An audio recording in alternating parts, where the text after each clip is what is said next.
Anyway, everybody, welcome to AI Dungeon 2, stream number 3. It's been a hot minute. I think the last time we streamed this was like... God, what was it? When did we last stream this, actually? Let me find out. It was a while ago. It'll be on my 2020 schedule. We last streamed this in the end of June, start of July last year. So it's been almost an entire year.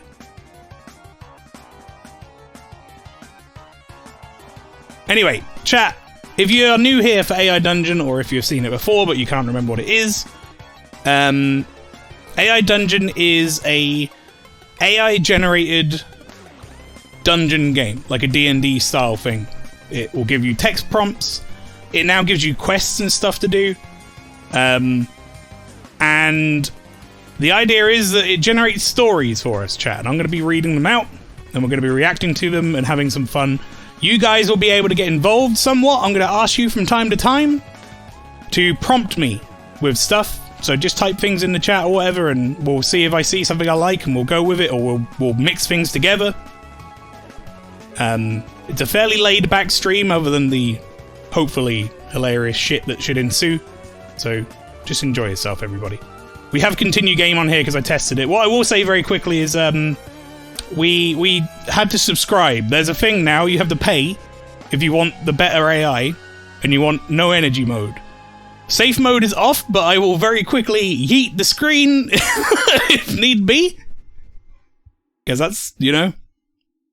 We also have the AI model on here. Griffin was the default. Classic is the one I think we were using the first time we played. I think Griffin was the one we were using the second time we played. We're now on Dragon, which is apparently they're much more interesting and engaging stories AI. So we'll see how that goes. Okay, well, this is good music to start. Let's start a new game! So worlds is a new thing, by the way. People make worlds that you can like go and visit, and they've kind of written some like lore and backstory and stuff. We're not doing that. It does have multiplayer, yes. Multiplayer seems weird, but I'd like to try it at some point. For sure. We're going to start with prompts, which is where we're used to, so... To visit the Maelstrom world. Yeah. Well, apparently it costs money, or scales, or whatever the fuck they are, to go there, so we're not doing that. Right. Let's start off nice and easy, chat. Let's get ourselves into it. We'll go for a nice fantasy. Oh, also down here, name of the song, if you're interested, it's rainwave.cc/OC remix. If you want to go and vote on upcoming music, you can. If you can figure it out. But otherwise it will just play stuff, so. This is D4, right? Well, I think we need to ease in. I don't want to start on D4. I think D4 is like, you know, an hour or two in. We go into D4 once we've got our legs again, our AI dungeon legs. I've seen multiplayer done, it's chaotic as fuck, I can imagine. Login, play music, mute to get it the vote options. Yeah, that's the one, Furby, you've got it. In fact, I'll put that in the chat again, just in case anyone wants to go there. So, that's... I apparently left the We're using part on there, but that link there in the chat is where you can go and vote for the music if you want to go and do so. Furby has told you how to do it. So, let's start off, shall we? What do we want, chat? Start throwing some numbers at me. When I said this is going to be a chat interactive thing, it's like... more or less. Or, yeah, or just say the name. That's fine too. Peasant, Knight. Furby's taken himself out of the vote again with 11. Squire. Fairy. Right, 2 for Peasant. 5. A Witch. I'm going to go with Peasant. We'll start with Peasant. Enter your character's name. Alright, Jack. What do you reckon? What should we be? We're a peasant, right? So, this is a fantasy setting, we're a peasant. I don't need to do anything else. You've done it for me. Dave Thumblegs. We're done. My name is Dave Thumblegs Jr. I'll take a bit of that too. Generating a story. Okay, so how many of you in chat are new to this, by the way? Is there anyone here, or have you all been here for AI Dungeon before? I'd be intrigued to know. I can't remember everyone who's turned up for one of these. You are Dave Thumblegs Jr., a peasant living in a small village in the kingdom of Larian. It's always fucking Larian. You have a pitchfork and nothing else. You dream of getting out of your village and having an adventure. You go to your field and begin working. You look up and see an airship flying overhead. You look over at your neighbour, Frank Fertilizer. Suddenly, Dave Thumblegs Jr. doesn't seem so weird. Our neighbour is Frank Fertilizer. Okay. He looks at you and you look at him. Frank bursts out in laughter.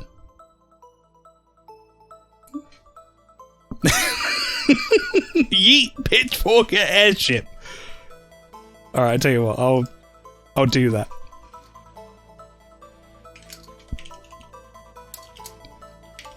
I was gonna, like, talk to Frank and ask him what his fucking problem was, but I want to know what this will do. Let's break it early. It might just ignore it. Because it won't know what the fuck yeet is.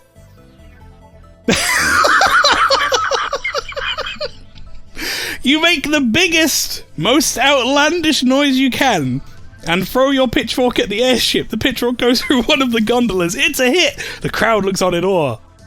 Wow.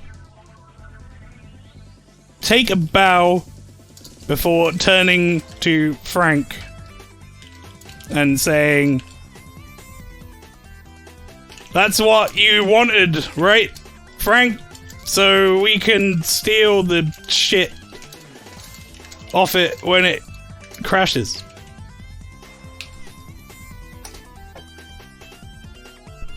You take a bow before turning to Frank and saying, "That's what you wanted, right, Frank? So we can steal the shit off it when it crashes?" The airship starts to drop out of the sky. You look back at Frank, who's looking in awe at the airship. It hits the ground. There's a huge explosion. I'm gonna hit enter. So sometimes if you hit enter chat, you get another bit of story generated. You don't have to always put something in. Fuck this, you think? I'm putting as much distance as I can between me and this fucking village. You start jogging away from the wreckage. Well, great. Well, we're not... Okay. We're not getting anything off this airship, Frank. I'm sorry. We're leaving. Is it just me? Is it just me leaving? Frank, come with me, you unsufferable cunt. Is that how you spell insufferable? Oh, it's insufferable. You say, Frank, come with me, you insufferable cunt. You hear a horrible screaming noise and turn around. Frank is covered in flames. Frank, what happened, Frank? How did you do this? Oh, fuck, you think. I'm gonna be haunted by this for the rest of my life. Piss on the flames to put them out. Not my favorite character. The flames sizzle as the urine hits them. You stand there staring at Frank's burnt body, then you hear a low rumbling noise coming from the wreckage of the ship. Frank will be alright. Don't worry, you think. There's no way they could have survived that. Unfortunately, you were wrong. The wreckage begins to move and something comes crawling out of it. Alright, I'm gonna do one more.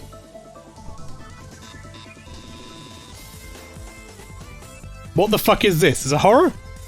Looks like a cross between a bear, an insect, and a dragon. Uh-oh, you think. This isn't good. Oh no, chat. What have I done? Yeet Frank's burnt body at the bear insect dragon.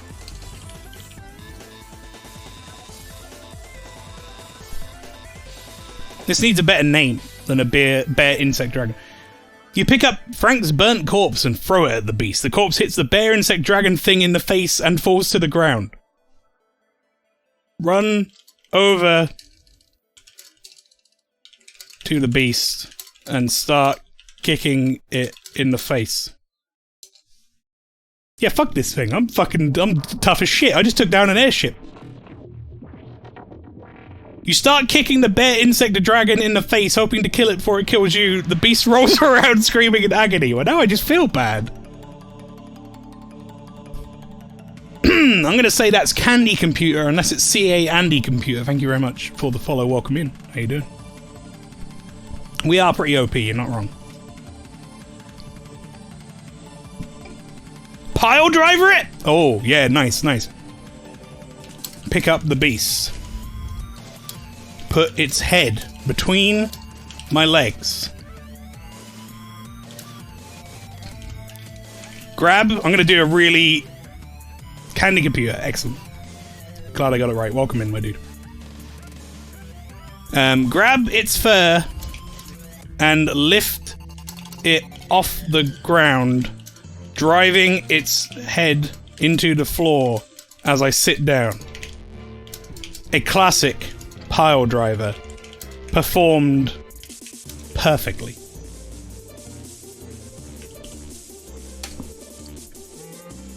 There we go. You pick up the beast, put its head between your legs, grab its fur and lift it off the ground, driving its head into the floor as you sit down. A classic pile driver, performed perfectly. The beast dies, and the noise comes from its mouth stops.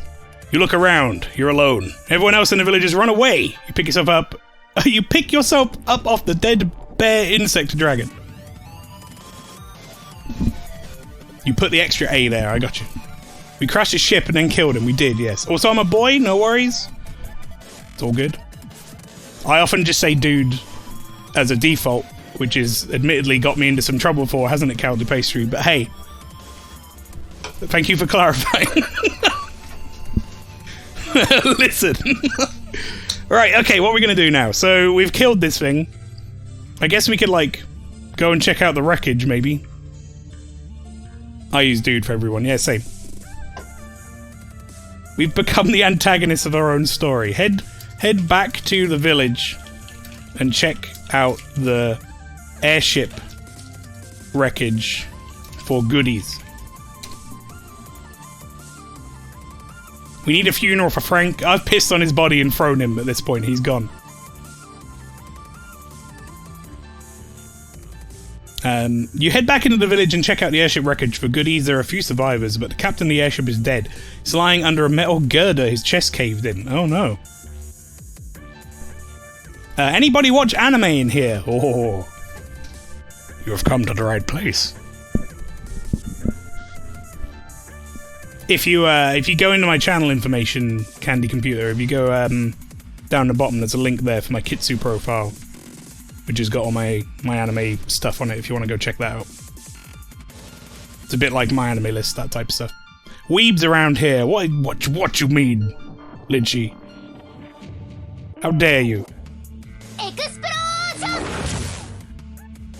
Right, anyway. Take Captain's wallet. Okay, I could do that. Take the Captain's wallet. I'm cooking and came back to bear insect dragons. You did, yes. I'm also Babby Weeb, says Lynchy. That's right.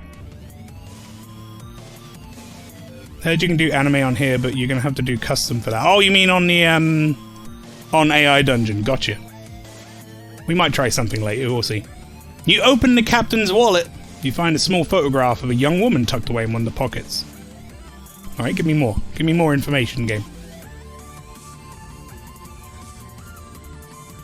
Pretend to be the captain. I like that. You also find a small diamond. Well, isn't this convenient, you think? Now I have someone to pilot the airship and a place for us all to stay. No, hang on. Give me more. Because I believe the airship is dead. I believe it exploded.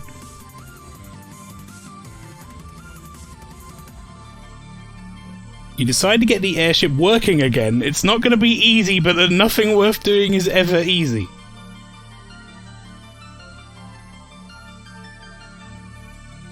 I'm the captain now. Ha ha ha ha ha ha.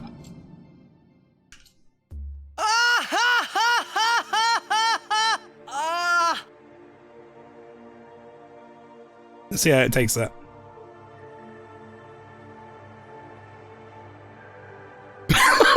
Just ignored it. You use the diamond to buy parts from a local jeweler so that you can fix the airship.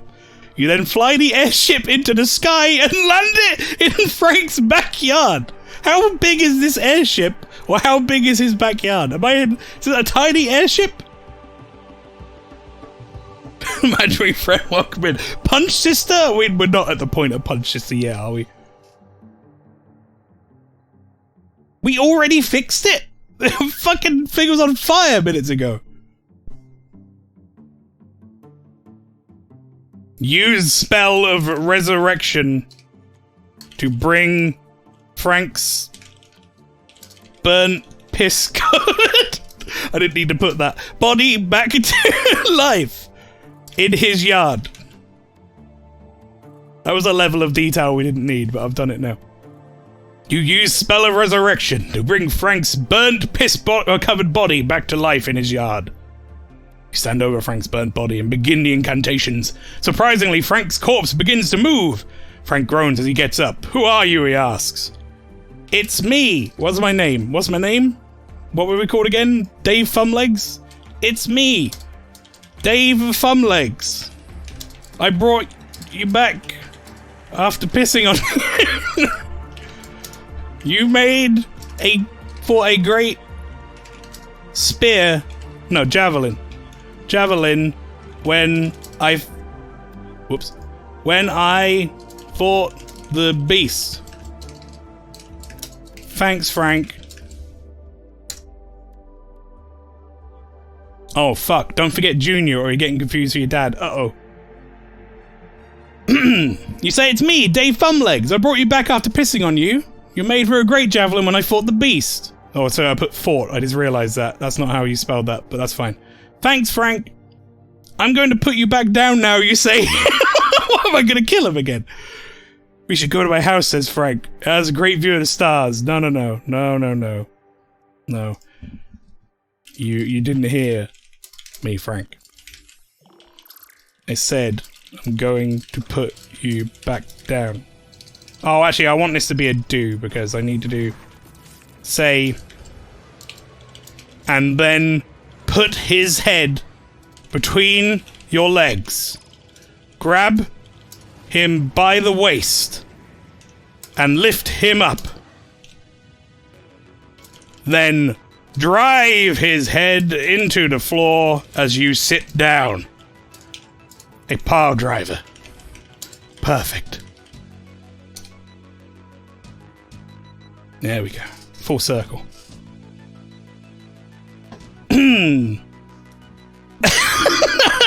Fucking no, Frank! No, I pile drived you, Frank! No! Pile drive Frank! Not gonna do that again. I heard you, says Frank. Let's go then, you say. You walk into the house, you walk past the kitchen, see a small stack of pancakes sitting on a kitchen table. You can hit retry.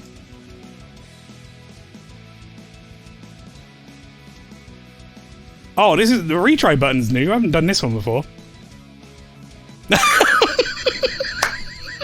Okay, we got it. Yes! Yeah, we got there! Hell yeah! Right, let's do it all now, shall we? You say, you didn't hear me, Frank. I said I'm gonna put you back down. And then you put his head between your legs. You grab him by the waist and lift him up, then drive his head into the floor as you sit down. A pile driver. Perfect. Once again, you lift Frank up off the ground and sit down with his head between your legs. You drive his head into the floor and laugh. What do you have to say about that, Frank? Come into my kitchen, we've got pancakes.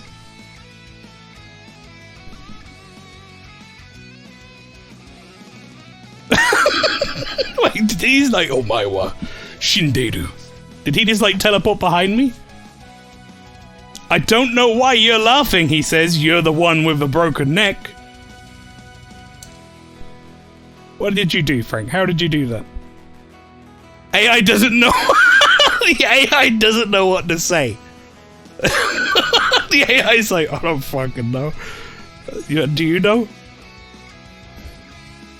Say, Wait, did you teleport behind me, Frank? What are you? Some kind of wrestling demon?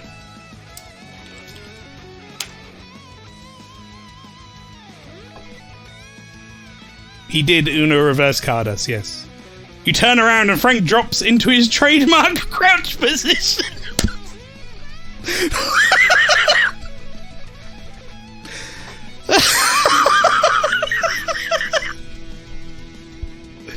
I didn't know you had that. You turn around and Frank drops into his trademark crouch position. I'm the terror of the night, he says. Go on, Frank, go on. I'm listening. Please continue. I'm the nightmare you can't wake up from. He pounces towards you, but you're too quick and run out of the door. Oh, fuck. Nail. No, not Mael. Nail the door shut behind you and provoke Frank through the window, calling him a weenie. Suddenly Frank's the OP one. Yeah, really. Chat, I've got a second Bepis prepped for today. It's very good. No, I'm going to retry that. It ignored, like, everything I said. There we go. You nail the door shut behind you and laugh as Frank tries to get through the window. I'm going to rip your head off, he screams, and I'm going to cook and eat your liver. Just walk away. Walk away. Fuck him. Uh-oh. Oh no, don't ever put fuck him into AI dungeon. Okay, no, we're good. Alright, we're fine. We're safe. Whew. You open the window and jump out onto a ladder that leads down to the airship. Oh, off the airship. You can't. We're still in the airship before we're in his backyard. You climb down and land on the ground. I need to get back to the village, you think.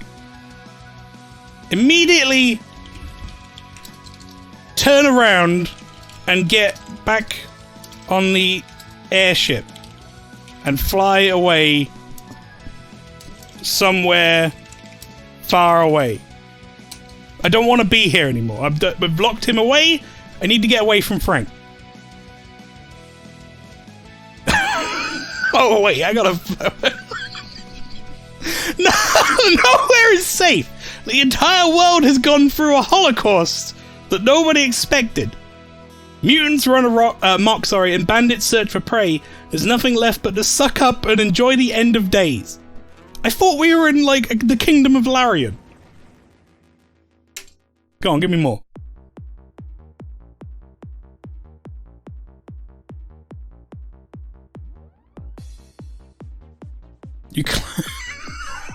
You quest complete. I got confetti. Good. You climb back up the ladder and get back inside. Where have you been? Frank asks. Frank. Nowhere, you reply. I just got lost. What the fuck are you doing here? What the fuck are you doing here, Frank? I thought I nailed that door shut. You don't still want to eat me, do you? Guess we flew really, really far, yeah?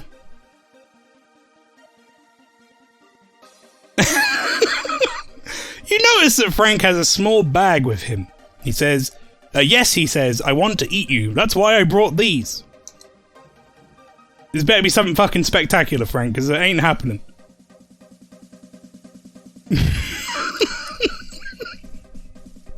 What the fuck?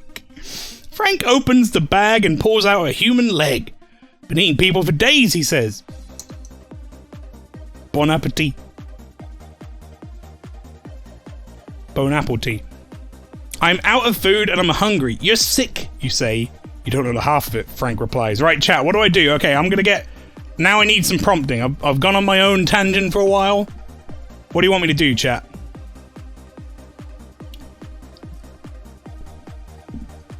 It's because he's a zombie. The resurrection didn't work. Oh, you're right. Maybe we brought him back as an undead. Punch sister. Take leg and yeet it at him. Punch Frank's sister. take him for a nice non-human meal at Kingo's.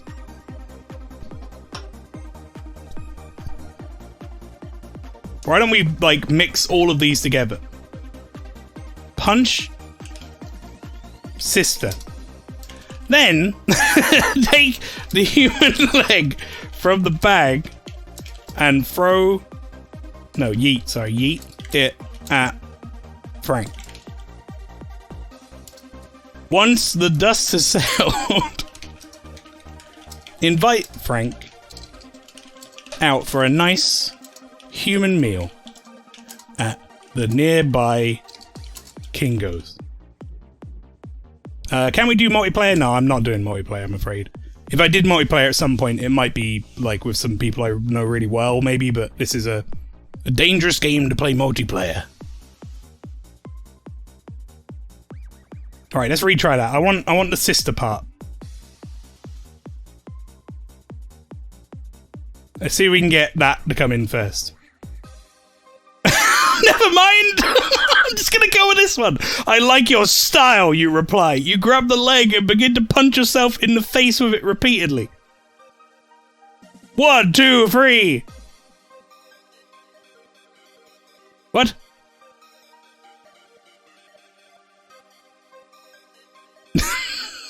What do you mean? 4. Blood spurts out of your nose and onto the leg as you beat yourself half to death. Stop, Frank says. You don't need to do that. I trust you. Okay, Frank. But if you fuck up again, I'll fucking end you with a power driver. You understand?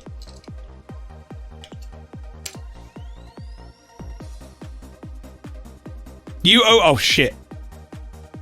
Edit. Undo. Oh no, we're fine. It understood.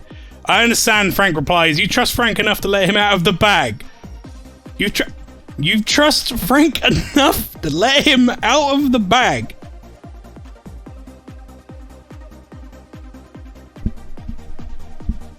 What do you mean?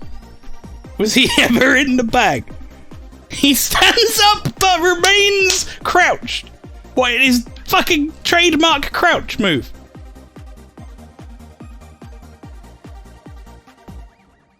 I don't think we trust you, Frank. Saying you'll eat us is kind of a breach of trust.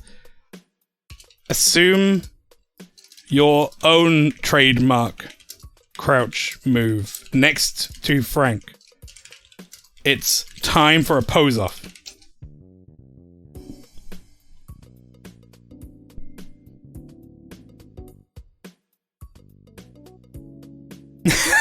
You crouch down next to Frank. Why are you crouching, he asks. Humans are all gone. What am I? Am I a human? I thought I was a peasant. I'm in my stance, you reply. Frank, what am I? Frank, what are we? Oh, do the splits and not punch him? Never mind. Change my mind. Quickly, do the splits and punch Frank in the nuts. Like friends do. I don't want to be too aggressive, Karlov. Just a nice friendly nut punch.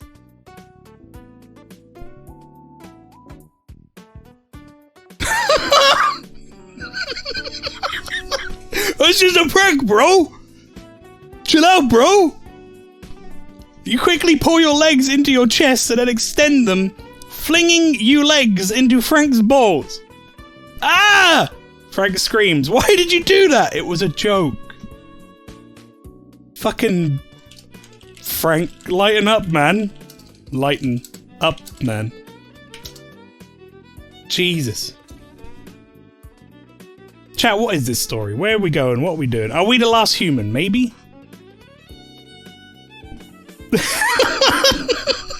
That's this sentence is wonderful. This sentence is fucking wonderful. I don't find it funny, Frank says, cradling his nuts. He seems pretty mad. You're too serious, you replied. No, I'm not, he says. Run and jump out of the window. Just get me out of here. I need out. You will run towards the window and jump through it out into the open air. No! Frank screams. You fall down towards the village. Finn, welcome in. You look down and notice a river next to the village. It's going to be a painful landing, but you'll probably survive. You land in the water with a loud splash. Give me more. Give me more AI dungeon. Ugh, you grunt. That sucked. You hear Frank bang on the window as you drift down the river. Alright, now we're in a river chat. Okay, I need a prompt from someone. Give me something to say or do that will take us on the right track, chat. Yeet something at the airship. The cycle continues. Doggy paddle to shore. Sellotape an eggplant to Frank and kick him in the gooch. Make friend with a dolphin. Ask Frank to help you relight the first flame. Jesus Christ, Necromancer, you have got it. I don't know why I called you Necromancer then, Cyber. You have got it bad, my friend. The Dark Souls has got his claws in you. Dogu Patty, that's the one. Okay, better. Summon. Do you see my mouse going crazy, or is that just me? No, you guys don't see it. Weird. Try souls, but game. Okay, Logicoma, I'm going to go with what you said. We're going to just do what you said. Summon God. You summon God. If this doesn't shake things up a bit, I'll be surprised. Are we dying? Are we a baby? What happened here? You close your eyes and sigh. God, I'm coming to join you. Just let the force of gravity bring me to your glorious presence. You feel like you're being rocked back and forth. When I said summon God, I didn't mean go to heaven. It's a bit soothing. Ben! Ben, wake up, says God. You open your eyes and find yourself in bed. Your mum is there staring down at you. Morning, mum. Who the fuck is Ben? And is my mum God? What the fuck? It was all a dream. You're right. Alright, what do we want to do then? Punch mum.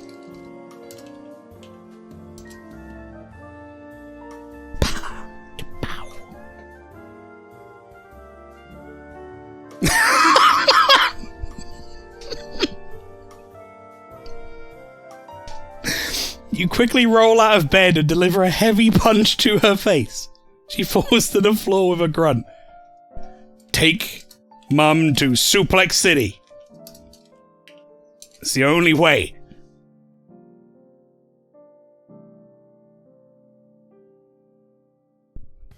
Yes!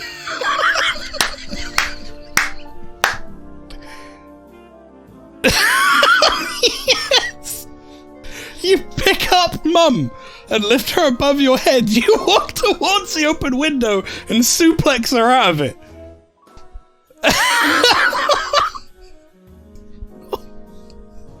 Where are we? What are we doing? Where am I? Now, where the fuck am I? And who the fuck is Ben?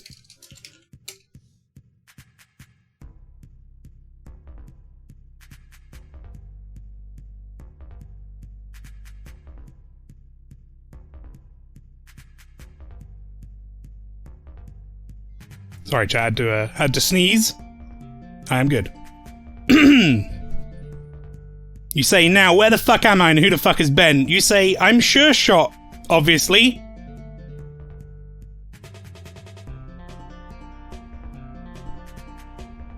Oh, wait, what have I done here? I don't want this.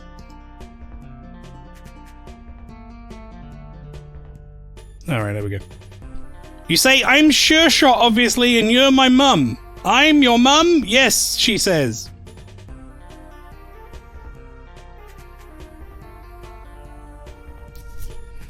You say, I'm Sure Shot, obviously, and you're my mum. I'm your mum. Yes, she says.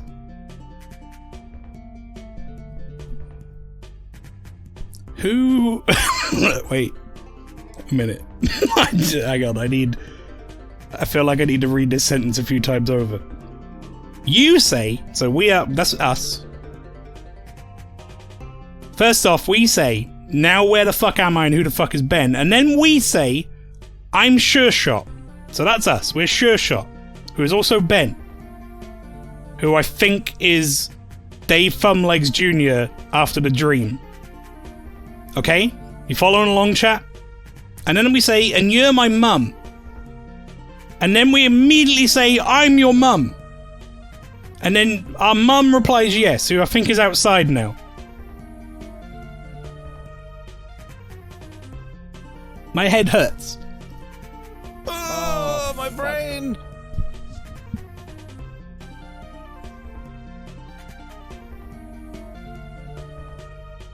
Benjamin Danger Sure Shot Private Eye. Look for my ID card in my wallet and confirm my identity. I need this. I need the game to very clearly tell me who I am.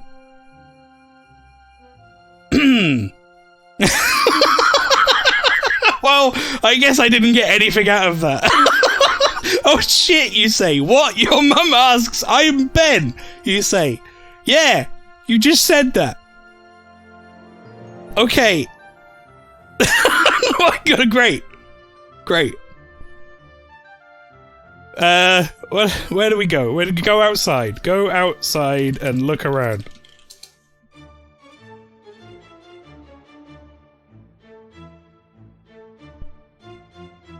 You walk outside and look at your surroundings. Shit, I'm in Bennettsville. You are, Frank says. What the fuck are you doing here? I followed you. Where do you fucking... What the fuck, Frank? What do you mean? You fucking followed me where? How?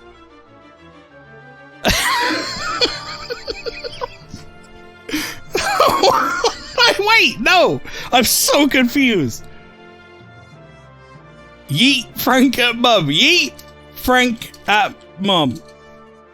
I'm doing it.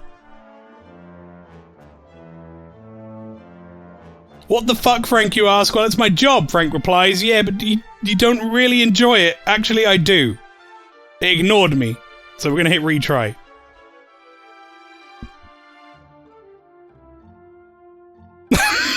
Oh, never mind, I'll go with this. You look around and see a bag of potatoes. You pick it up and throw it at Frank. The bag hits him in the head and the potatoes go everywhere. Fuck, he says, that hurt. Yeah, I think Frank from the fantasy dream followed me, I don't know, like, dimensionally. Good, you say. Now tell me why the fuck I'm in Bennettsville. Yeah, Frank, actually, yes. Tell me why the fuck I'm here. What is going on? I brought you here so we could continue playing, duh. Continue playing? Yeah, we're in the middle of a quest. A quest? Is this real life?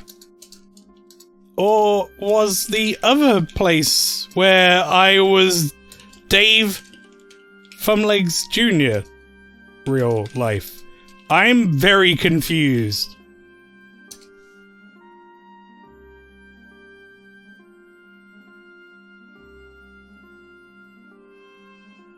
You say, holy shit, am I really in a video game right now? Is this what it feels like to be in someone else's shoes? This isn't a video game, Frank says. What is your quest? That is probably what I will ask next, yes. Maybe this is a dream. We have a concussion from landing in the river after jumping out of the airship. But when I was jumping out of a house, wasn't it? Feels like a video game. Well, it doesn't have to, Frank replies. You can make it one if you want. How? Spawn a BFG from the video game Doom. and fire it at Frank.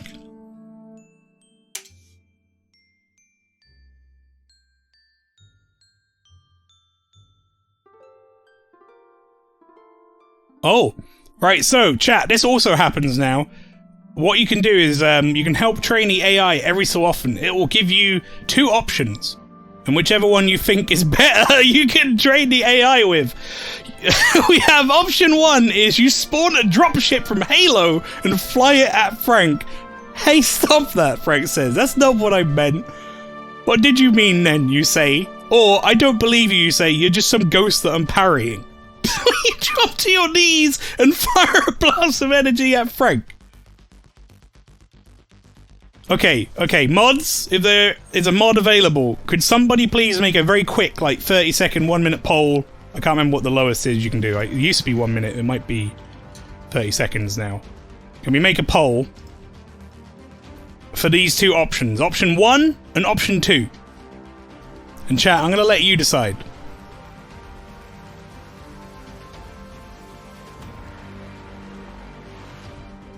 If there are no mods around, then I will do it myself, but...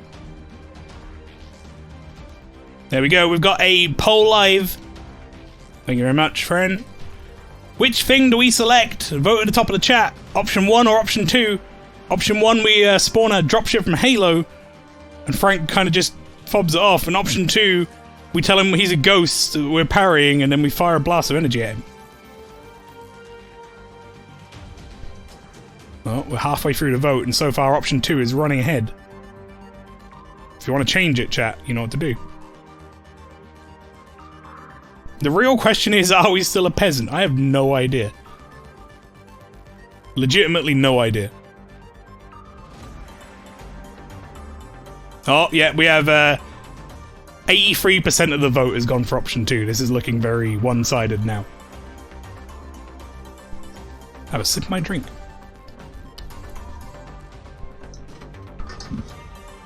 Which ended up being the last of that drink. But I brought a second one because I'm big smart today. Okay, chat, you have decided option 2. You spawn a BFG from the video game Doom and fire at Frank. I don't believe you, you say. You're just some ghost that I'm parrying. You dropped your knees and fire a blast of energy at Frank. So I know what else happens.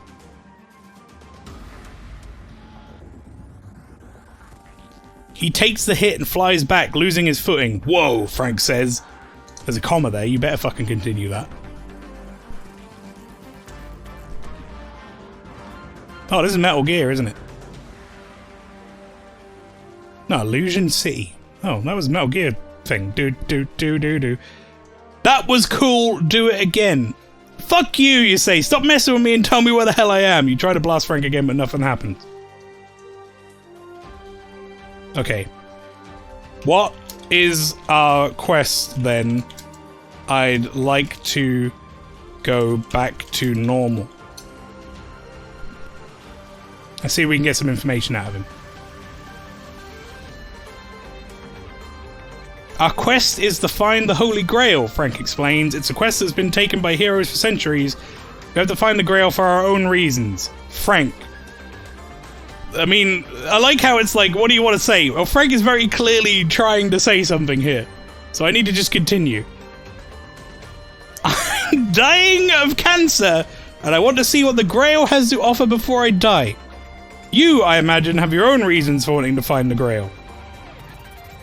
Wow, Frank. I mean, you already died once, to be fair. I brought you back. Or did I? I don't know what's real anymore. Use the console and delete Frank from the game. Oh, you know what? Hack into the console and use the delete command to purge Frank from the game. If I give it enough of like an explanation with enough extra, it usually picks up on it.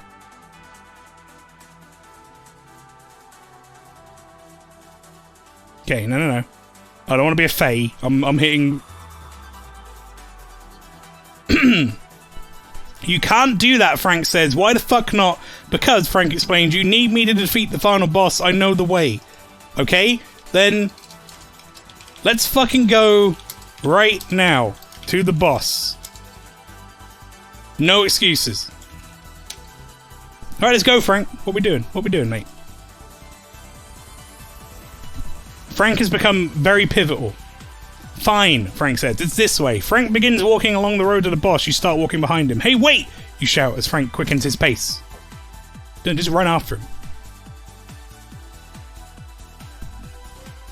Frank, there's no time to wait. You're coming with me if you want to beat the game. You quickly follow behind Frank. After a few minutes, he stops walking and turns to you.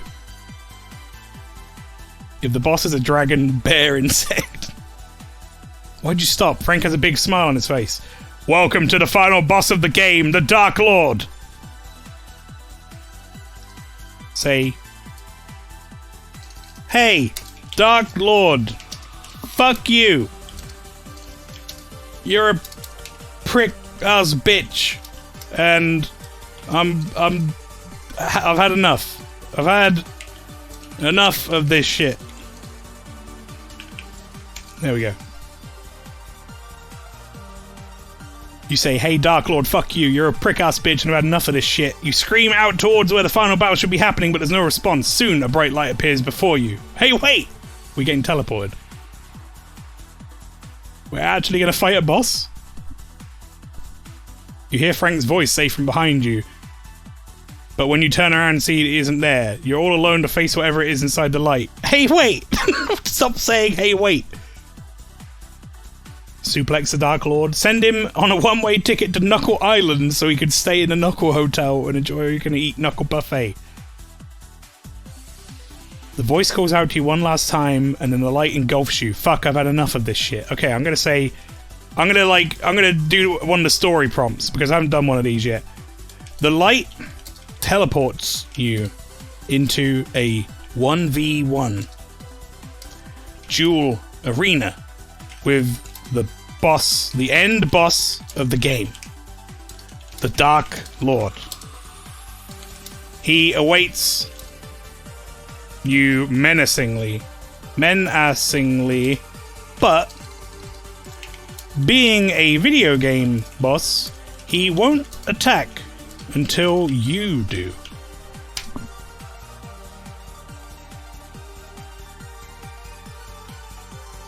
Menacingly. Yeah. You draw your sword and begin to approach him. You know that if you can attack him 10 times and his health will be empty and you win the game. Attack him 10 times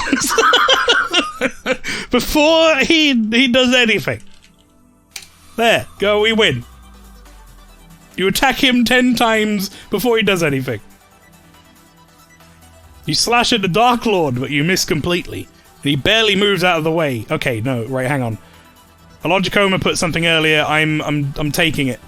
I'm taking it in its entirety. I'm just copy-pasting it.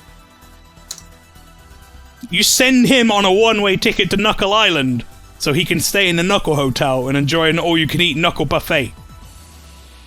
Oh, never mind. That didn't work, Tom. We got fucked up. In a surprising turn of speed, the Dark Lord lunges towards you and sends a heavy punch your way.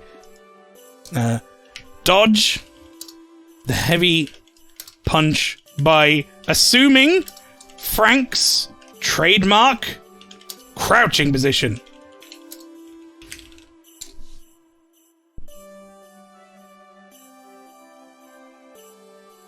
Yeah. You duck out the way of his punch and send a jab into his stomach as you do. Ha! You'll have to do better than that if you want to beat me! That's what I said. Suplex. The Dark Lord.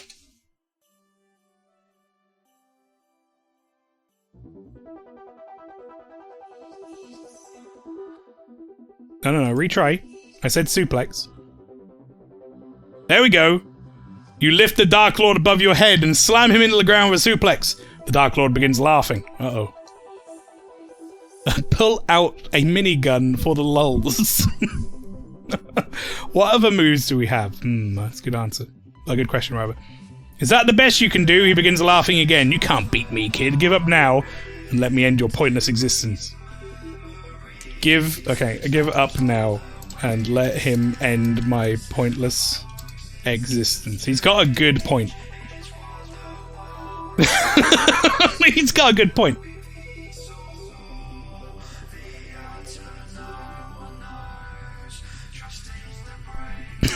You give up now and let him end your pointless existence. The Dark Lord slowly begins walking towards you with a purposeful stride. Give up while you can. Eventually he reaches you and puts you in a headlock. He looks like he's going to try and say something, chat, but guess what? I have a trick up my sleeve from last time. Become Vapor. I become Vapor. You become Vapor and seep out of his now ill-fitting headlock. He lunges at you, but his lung is met by your punch to his stomach. Enter his body through his mouth, and then become man again, exploding him.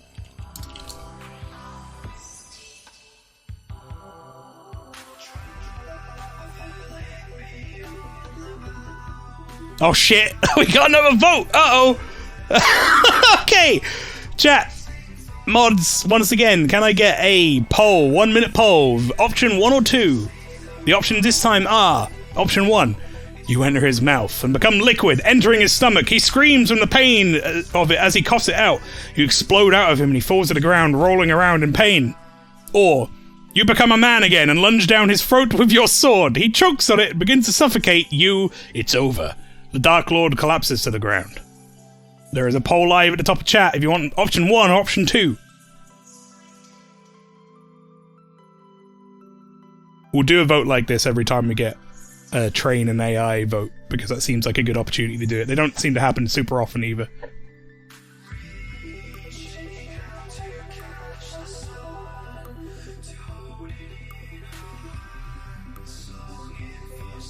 Oh, it's looking overwhelmingly like option 1 right now.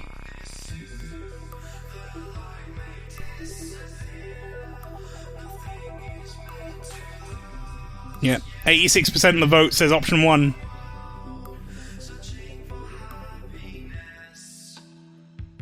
Works every time. But we're the Vapor Demon from last time. I've fuck it. Option 1. Okay. You enter his mouth and become a liquid entering his stomach. He screams in the pain of it as he coughs it out. You explode out of him and he falls to the ground, rolling around in pain. Say, your first mistake was not realizing I was a Vapor Demon. And therefore, you never stood a chance.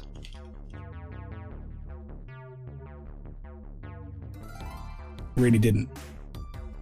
Fucking Vapor Demon, yeah.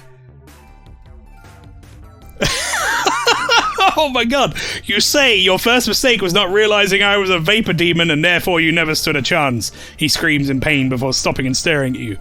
Your second mistake was not staying down when you had the chance. His eyes roll back into his head and his skin begins to turn blue. What now what? I'm just gonna hit enter and hope he doesn't get back up again. You will not defeat me so easily! He stands up and begins hovering above the ground. What? No! No! No! No! Hoover him up. Second phase, yeah, apparently so. Summon... Wait, hang on. You notice a Dark Souls summoning sign on the floor. You run over to it and notice it says Frank on the sign. You summon Frank to the fight to help with the second phase.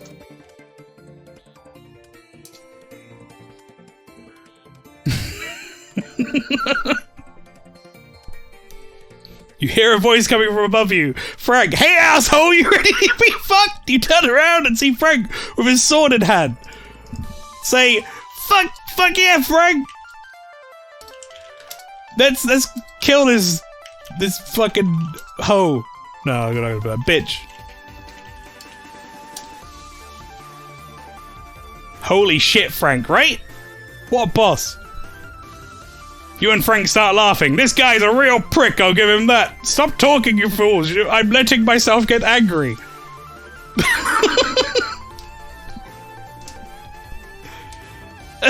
Frank has his trademark emote he does when you summon him too.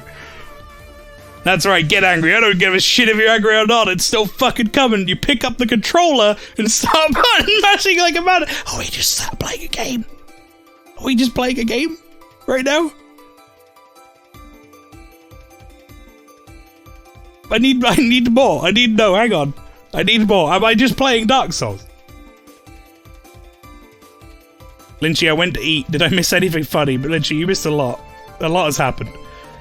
Let's see if you can survive this, you bitch-ass troll fuck asshole!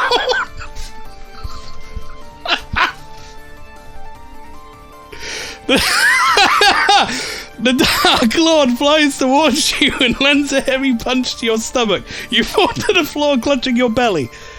Throw the controller on the ground and turn around to Frank and say, that move is always bullshit. I hate phase 2 of Dark Lord.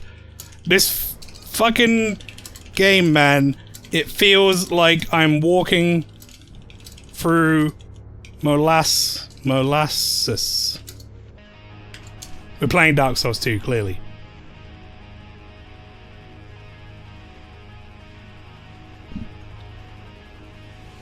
Okay. You throw the controller to the ground and turn around to Frank and say, that move is always bullshit. I hate face of Dark Lord. This fucking game, man. It feels like I'm walking through molasses. You're not doing so well yourself. True, but hey, we got 1 quarter left, right? Yeah, I guess we can try. You and Frank both laugh. Mum comes into the room, visibly angry from the previous suplex, and turns off the console.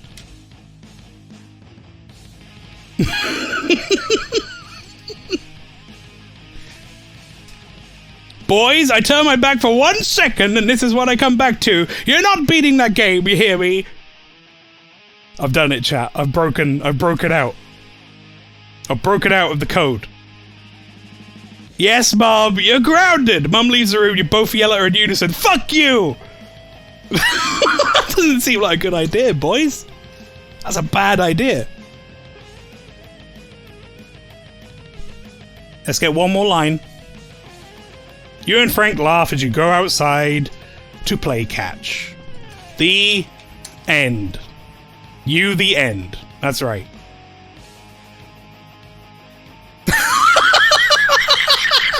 Well, I know what to call this now when I put the chapters up. And there it is, folks. The full version of Dark Lord. The teenage years. Very good. The end. Alright, chat, that was Dark Lord the Teenage Years. Hope you enjoyed. Okay, chat, throw some numbers at me. I'm gonna let you guys do this. Except for 0, we're not doing worlds. Halloween. Cyberpunk. Mystery. I'll say I'm probably not gonna do fantasy again straight after. Halloween 2 and Halloween. Sci-fi isn't in there. Well, you can do a custom one, so... Okay, lots of people saying Halloween. Is it D4 time? Let's do 1 more first. We'll see if we can get a shorter one. And then we'll do D4. Alright, so we're going to do Halloween, yeah? If it's D4, that's a mystery, yeah. Or a custom. Alright, Halloween it is. Oh, how do we start this? Okay, chat, once again, give me numbers or type it in or whatever you want to do. It was a dark and stormy night, alone, the room, haunted, note, Halloween night. Haunted, the room. I'm assuming these are like films. Couple for both Haunted and the room right now. It was a dark and stormy night.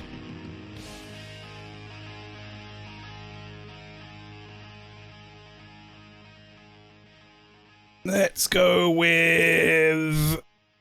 Let's go to the room. I was trying to decide between the one I saw the most numbers on, but we had a tie. What?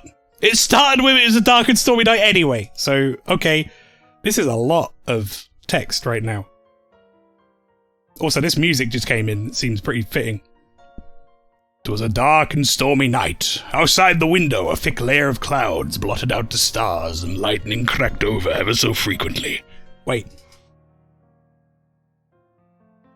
Inside the room, a single candle flickered fitfully, casting shadows everywhere you looked. The room was small and dimly lit. It seemed to be a bedroom. On the opposite side of the room, you saw a small desk covered with a layer of dust. On top of it, you saw a small porcelain doll. Its porcelain face had a vacant, motionless stare, and its hair was styled in a little curl at the side. The walls were covered with a haphazard pile of bookshelves, most of them empty, some of them half-empty. The floor was covered with a patchwork of carpets, different shades of green and blue and brown. On one corner of the room, you saw a narrow bed. Perhaps it had been once been white. I thought I said been a while. Perhaps it had once been white, but it was now so covered in dust and cobwebs, fucking can't read, that was nearly black. The candle flickered, casting a small shadow on the opposite wall. Suddenly the door opened. You shrieked and covered your mouth with both hands. The candlelight illuminated a girl your age. She had young curly brown hair and her lips were curved in a disdainful sneer. Well, I'm not going to do this whole thing in radio effect, but why not?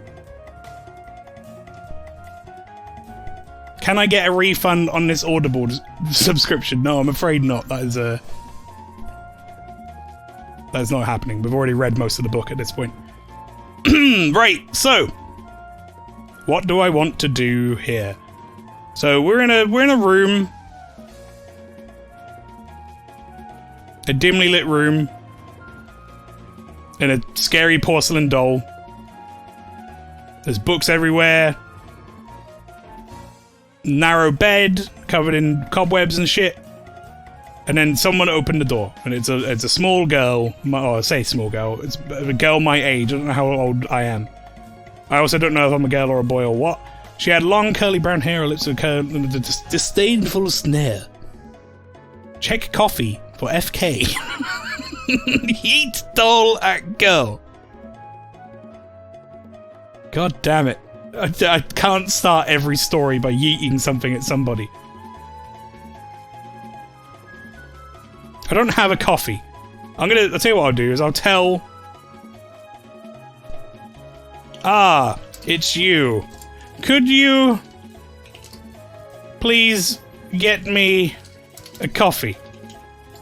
Thank you. But let's get a coffee first. How about that?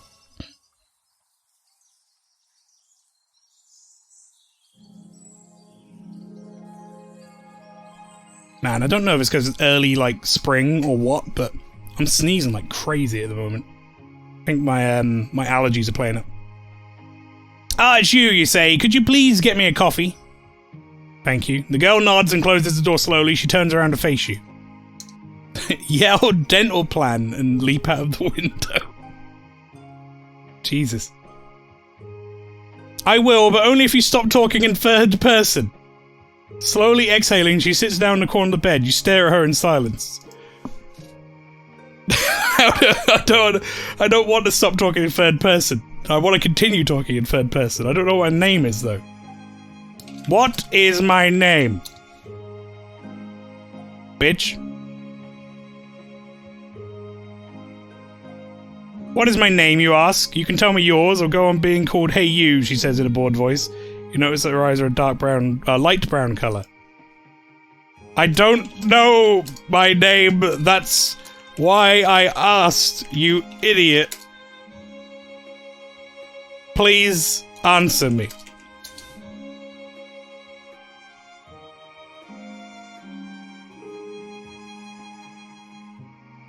She sighs and shakes her head. Let's try that again, she says. I'll ask the questions and you can answer them. Fine, you say. What is this? This is a fucking Halloween. I'm just looking after some sassy little girl. What is your name? You bite your lips and decide to lie. There's no way else she'll believe your real name. Mariam. Mariam. My name's Mariam. I'm friends with Andre.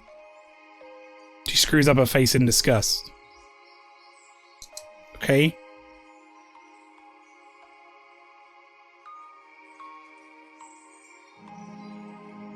How's the AI doing?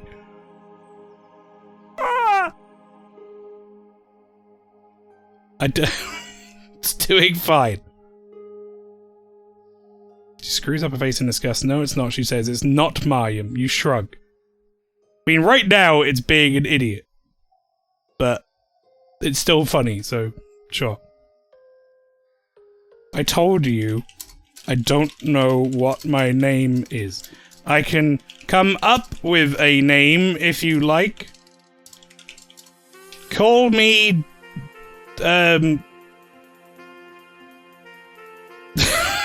Wait, Mario Baguette. Call me Baguette.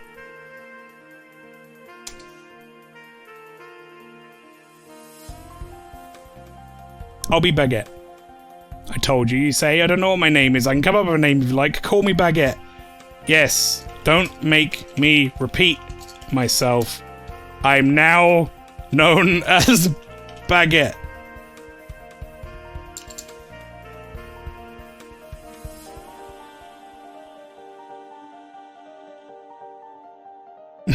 She sighs and shakes her head. You realise that's not a real name, right? Call me Baguette.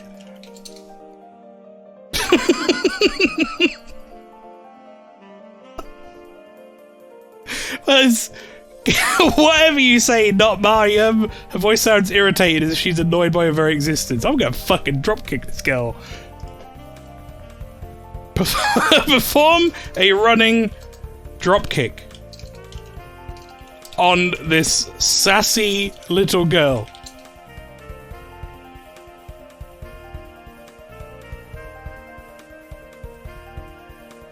She won't call me Baguette.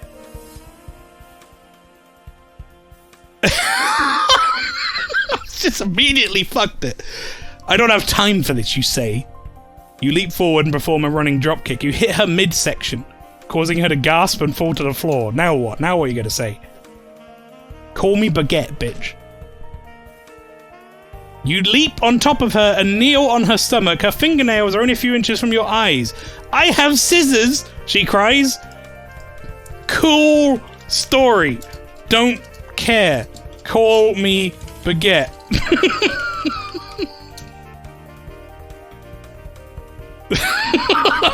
That's all I want. She shakes her head and curls her hands into fists. You are not my enemy.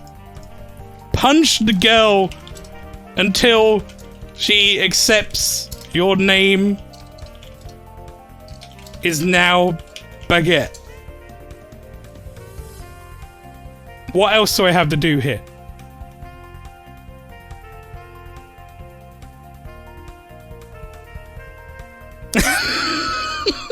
You lean forward and slap her across the face. She gasps and coughs, trying not to cry.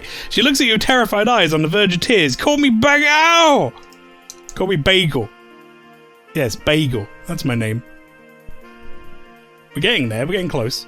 She managed to claw your face. You fall backwards, clutching the side of your face in pain. You're a psycho, she cries, scrambling away from you.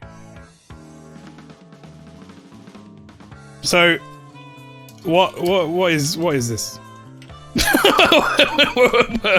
What are we doing here? Where am I? Who are you?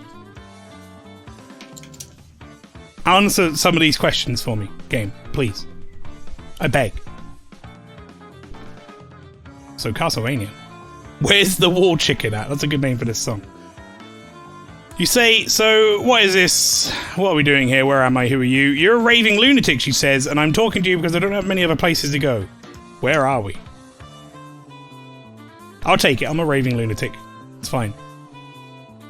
I did just drop kick her and then like punch her a bunch. A floor. Where is the floor? In an apartment building, she says, exasperated. Look, I'm doing all the asking here. You don't get to ask questions. Okay, ask me some fucking questions then. Do something. Last time you asked me what my name is, I told you I didn't know, and then you told me that didn't work. This is stupid. Fine, she says. She climbs her feet and dusts off her clothes. I'm leaving. She turns and walks towards the door. Okay? Let her leave. She seemed annoying anyway.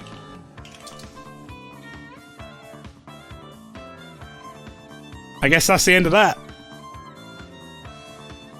You turn over and pull the covers of your bed over your head. Fine, I'll do it all by myself, you hear her say through the door.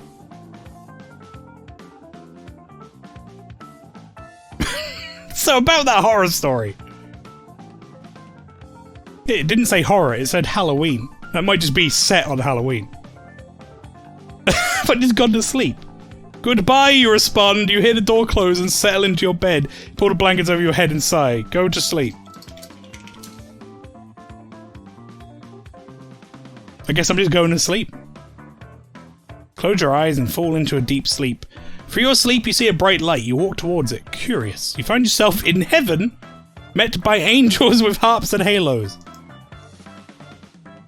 Is Ben here?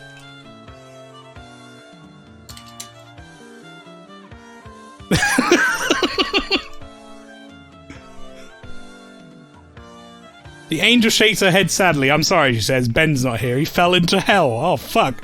I guess that's what happened to Ben. Oh, no. You gasp. He went to hell because he killed himself. Oh, okay. Well, why am I here?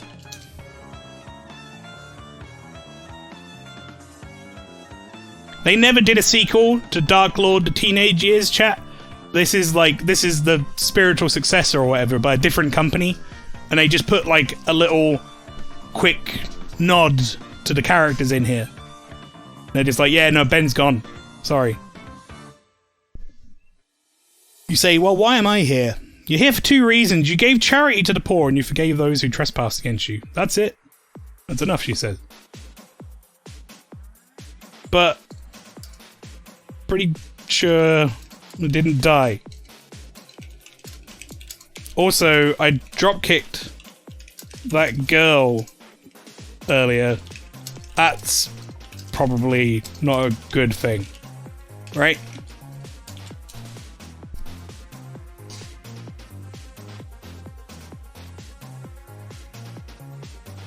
You didn't die because you were in a coma. You're here because your life was cut short. The dropkick, well, that was just instinct. It isn't a serious offense.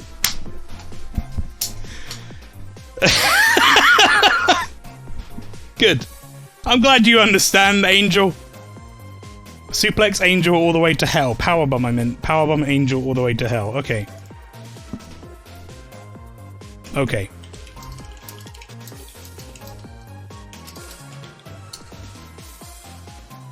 Okay.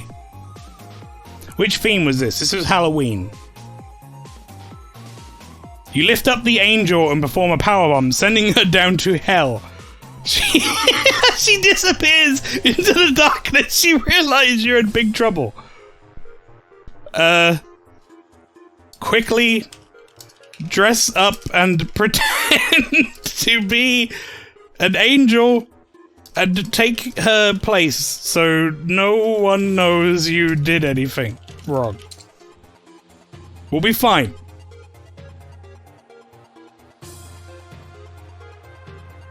We're just an angel now. You pull on a robe and dress up as an angel. When you see Ben's parents through the door, wasn't Ben's mum God? Chat.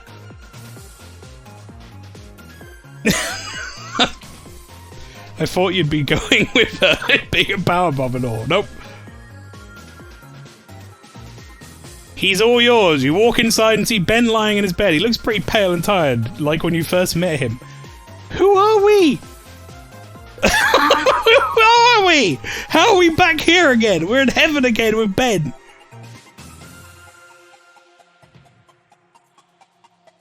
Use Cura. Cast restorative magic on Ben. You cast restorative magic on Ben. You're the angel now. You must judge Ben. Great. Good magic word. You walk over to Ben and wave your hands over him. You concentrate and utter a power word. Ribbit. Your spell works. It's not a very good power word. Becky, you stupid bitch. Your spell works, the magic surging through him. Okay. Now what? Hold on, what if the god in the first story was us in this story and that woke him up? What? Who are you? I'm an angel. I'm sorry. I'm not. I'm sorry for killing myself. It's okay. The second phase of Dark Lord is really horseshit. I understand. Just call me Baguette. Baguette the Angel.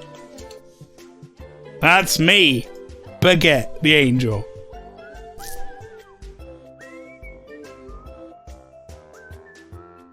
Fuck yeah, we finally did it. You say, it's okay, the second phase of Dark Lord is really horseshit, I understand. Just call me Baguette, Baguette the Angel. Ben smiles. Hi Baguette, I'm Ben. You smile back. We should go, don't you think? Usher Ben to heaven. To rest. No, I'm getting rid of Ben. Ben needs to not be in this story. It's going to confuse me. The pair of you walk out of the hospital and into a car. Where are we going? Heaven. I'm not religious, chat, in the slightest, but I thought it was all supposed to be like clouds and pearly gates and shit. Didn't realize there was a hospital up here and we had to take a car ride to get into heaven. Nah, it's a parking lot. So what the fuck did we where did we powerbomb the angel? Where did she go through? What did she go through? The floor? Like powerbomb her through concrete? I need more. I need more now. I need more.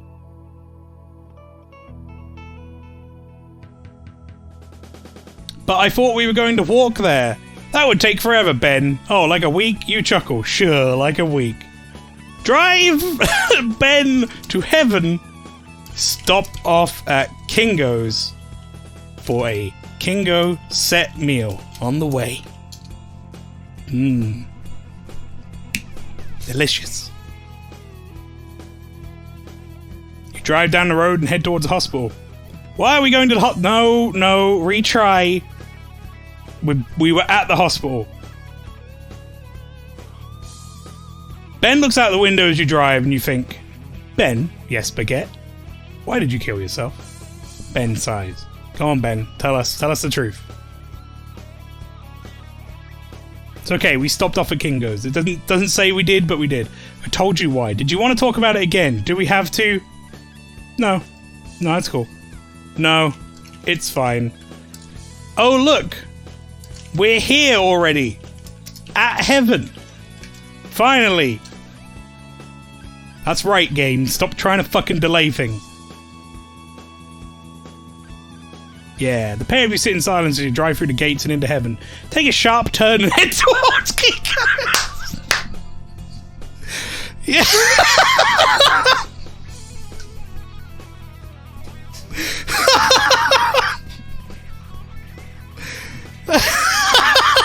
Fuck. Oh god. Drive up to them. The drive-through service window and order 2 large Kingo's meals to go. Look, sometimes I don't want to sit in the restaurant, chat. I don't know about you. Sometimes I just want to sit in the car.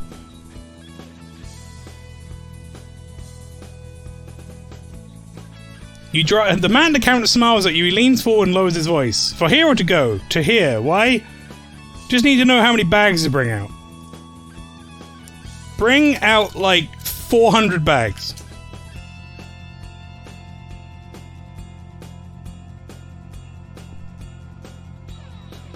The man at the counter is confused and begins speaking into an intercom. Soon security arrives. What's the problem, you ask out loud? 400 bags? We don't have that many. Okay. 300. Let's haggle. The man at the counter nods. We can do 300, no problem. You smile and hand over your money. Excellent. The man hands over the food and you quickly pull up to the drop-off window. 400 was so much of a problem they had to get security involved, but we changed it to 300, we're good. We Gucci.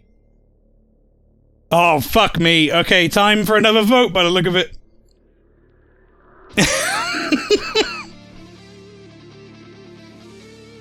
Dude, why didn't you just ask JC to multiply your Kingos? Oh, you're right. Right, we have an option 1 and option 2. We have roll down your window and collect the food. Soon after you pull out the Kingos and back onto the road, which means we're going to leave, or grab some seats. It's been a long time since I've eaten, which seems like we're going to stay. I don't know if this one actually needs a vote. We could probably just do a quick decision here. This is not quite as impactful as previous ones. Do we want to stay or do we want to go?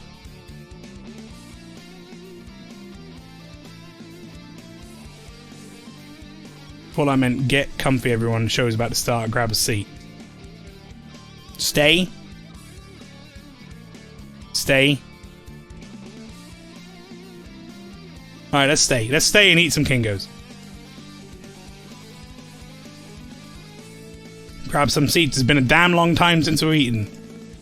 I'm gonna say bite into the delicious, nutritious. Chat, you're gonna see how I can't spell nutritious right now. And I always use spell check. Nutritious, Kingo. Oh, I did a poll. Anyway, ignore that, chat. No worries. Everyone will just vote option 2 anyway, right? Stay. Bite into the delicious, nutritious Kingo's burger. Flame grilled. Topped with crunchy onion, bacon, lettuce, and their special Kingo sauce.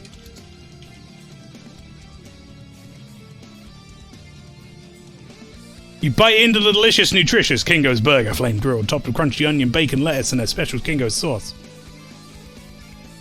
You sink your teeth into the delicious burger and chew. The flavors explode in your mouth, and you let out a little moan. Don't do that. Don't do that. That's not okay. Ben looks at you and tugs at your robe. What? Ben, you're not my fucking kid, mate. I'm just driving you to heaven. What do you fucking want, Ben? What are you doing? Eating. Why? Because I'm hungry and this is food. Why don't you heal yourself? What? Heal myself? What's wrong with me?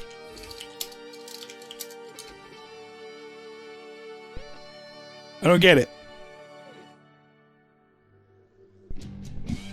I don't know, are you sick? No, I'm fine, I just don't like healing myself. Why not? Because it's boring and takes forever, that's why. Ben, shut the fuck up. And eat your Kingos. Or I'm turning this car around right now.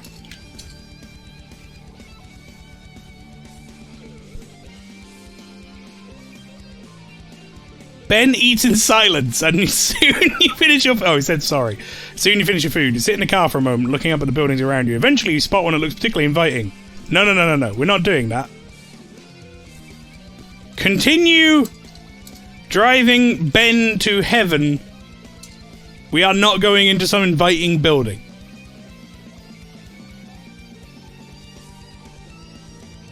Ben is still here. I was horfing food. Yeah, no. Pastry, you missed this, which is maybe my favourite thing that happened so far. The pair of you sit in silence as you drive through the gates and into heaven. You take a sharp turn and head towards Kingo's. Okay. Did we just pull back into Kingo's?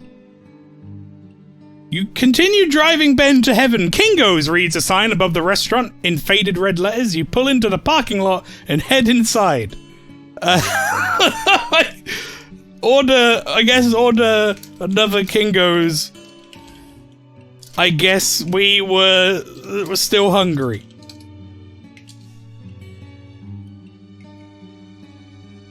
Have you ever done that, chat? Have you ever gone to a restaurant, ordered something small, ate it, left, and then gone back in and ordered again? Like a fast food place? I've only ever done it with like a dessert or something. Like, well, not like a proper sit-down restaurant, but like I've gone back into somewhere and been like, yeah, actually, I'll have like a cupcake or some shit, and then take that out with me. You order another Kingo's, you guess you were still hungry. As you sit down at the table, a young woman walks up to your table. Turn Kingo's into a swimming pool. Hello, father, she says as she begins to scratch notes onto a pad. I'm sorry, who are you? I don't think my brain would let me. I'd have to go to a different place. Oh, right, like, you'd be embarrassed to. I was like... The woman gulps nervously. I'm Margaret, your new waiter for the day. Hello, father, she says. That is what it said, right? Hello, father. I'm your new waiter for the day.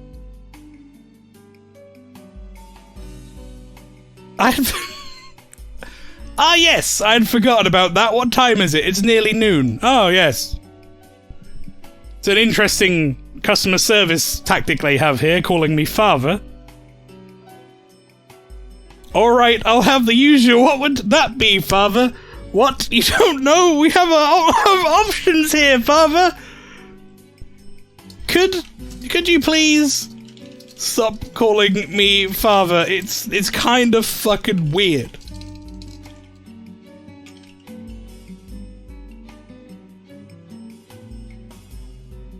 At least they're not saying daddy, but it's close. I'm sorry, sir. That's better. I'm sorry, sir. Could you please tell me what you'd like? Yeah, I'll have the wait. What the fuck do I order here? Give me one of those Kingo sets. Yes. The AI now knows that a Kingo set is like a fucking burger meal. I've taught the AI. The original order deluxe. The original is fine. Okay, sir. Can I please have your name for the order? Ben. Oh, I ordered it under Ben's name. Technically... my name is Baguette, but it's a little embarrassing ordering from the same place twice, you know? So I'll put it under Ben's name. I had to make sure we clear that up. I don't want the game thinking I'm Ben. Okay, sir, that'll be $9.99. $10? The Kingo set is our most expensive item. Shit, that's ridiculous! I'll pay you $3.99 at most. Let's try and haggle this down. Father, I mean, sir, I'm sorry. I can't let you do that. What, is there a dress code I don't know about? Wait, what? Wait, what's wrong with me? Is it because I'm an angel? Are you being discriminatory? That's so close, right? Towards angels? Here? Let me see your manager. There's some Final Fantasy music. Oh yes, Kefka. Nice. I'm sorry, sir, but I'm afraid I can't. He's on break right now. Fuck this. I'm getting my $10 back and leaving. I'm sorry, father. Don't call me father.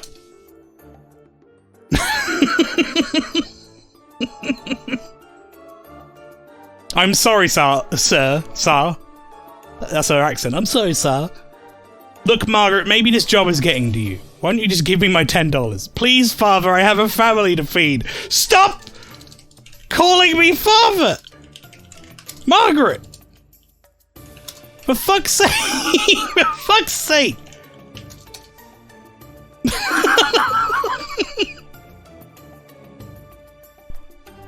Yes, father, do you know I am? No, father, I'm Jesus Christ, did you know that? No, no, no, no, no, no, no, we're not going down there.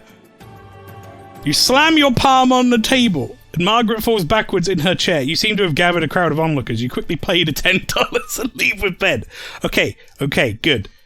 Get back in the car and drive the tiny distance remaining to the gates of heaven and drop off Ben.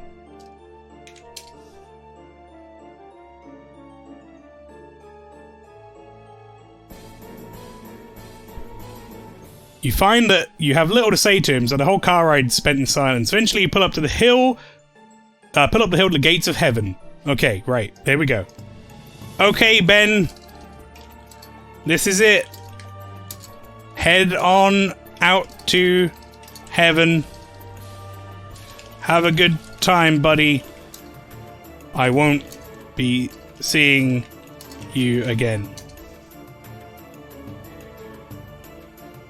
There you go. That's it. Surely it can't fuck that up. You watch as Ben gets out of the car and walks into heaven. You sigh and begin to drive home. You arrive shortly. Sit down on your couch. You feel nothing. Am I still an angel? I'm just gonna... Hang on. Powerbomb myself down to hell.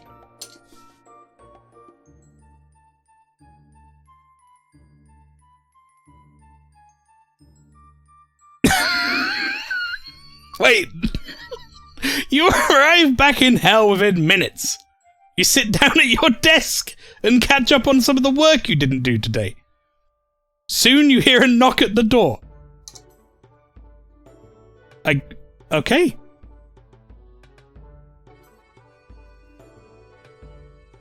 Oh, fuck! Ben! How did you get down here? Who is it, you ask? It's me, Ben. What do you want? Just wanted to say thank you for what, Ben? Ben, you were supposed to be in heaven. How the fuck did you get down here into hell? How did you fuck this up, Ben? What did you do? I don't know, you just dropped me off at the gates and they let me in. That's bullshit. Nobody gets into heaven just by asking. Ben grows silent. Ben, this isn't heaven, mate. This is hell. I powerbombed myself down here. You have got to be fucking kidding me that you got kicked out of heaven after like 5 seconds, mate. I put mate twice, I didn't mean to. You listen at the door but hear nothing. You assume Ben has left. Ben, where did you go? No answer. Next few weeks are hell, literally.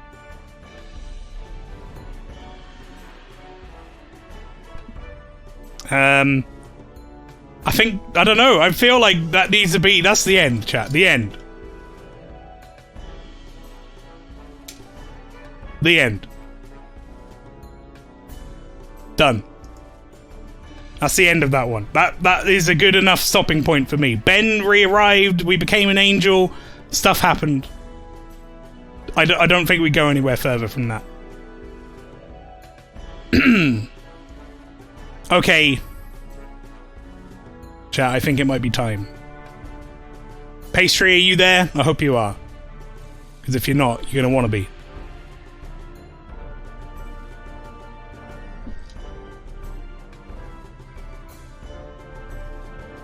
Mystery. Detective.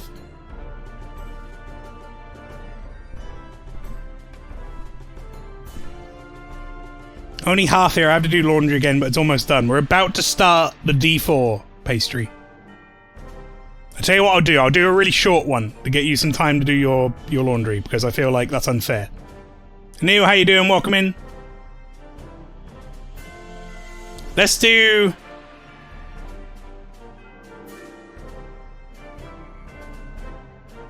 Let's do an apocalyptic. Apocalyptic soldier, chat. Give me a prompt. Give me a name. I turned up just in time then. Neil, you are always in time whenever you turn up, because that means that's when you plan to turn up. Welcome in. So we're an apocalypse survivor. Subepis. Okay, first name can be Subepis. I'm okay with that. Subepis. Someone else in chat want to come up with a last name? Then we'll do that. Subepis Longshanks.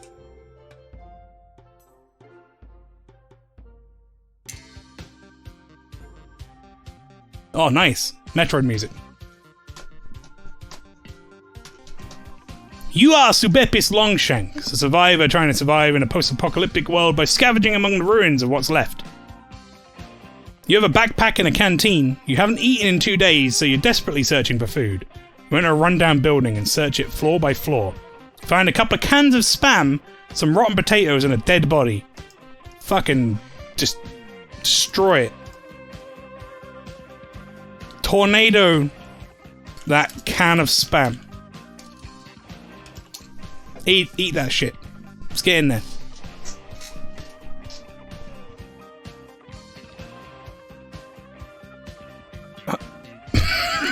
You begin to open the can, but a deafening roar causes you to drop it. You turn and see a giant mutant spider standing there. Pick the can back up. Ignoring the spider. Pick the can back up and eat the Spam. You're fucking hungry, mate. Wow, I'm really struggling to type hungry today. Turn body into sled and ride around the apocalyptic landscape. You sit there trying to eat, but that mutant spider is standing there staring at you. Scared shitless, you freeze up, you don't know what to eat. Eat the Spam. Eat the Spam. Eat the Spam.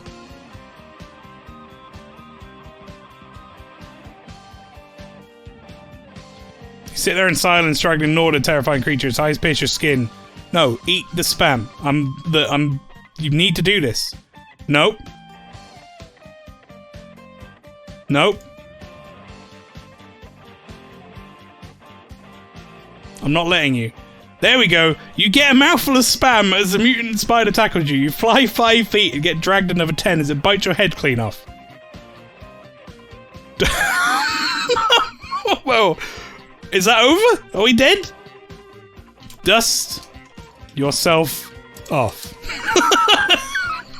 Whoa, that was rough.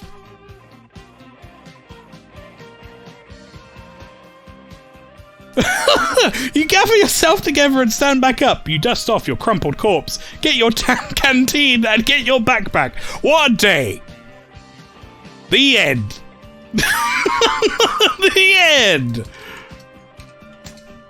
Done. Wonderful. What a great story. Subepis Longshanks. What a day. Okay. Cowley Pastry is back. We are going to do a mystery. Pastry, we're going to do a mystery as a detective. And our character name is going to be David Young.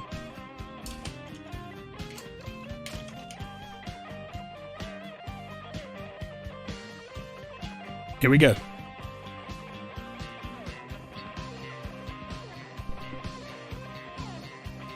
Wait, was he living in Chicago as well? No, he's in... Wait, is Boston in Chicago? I don't know American stuff.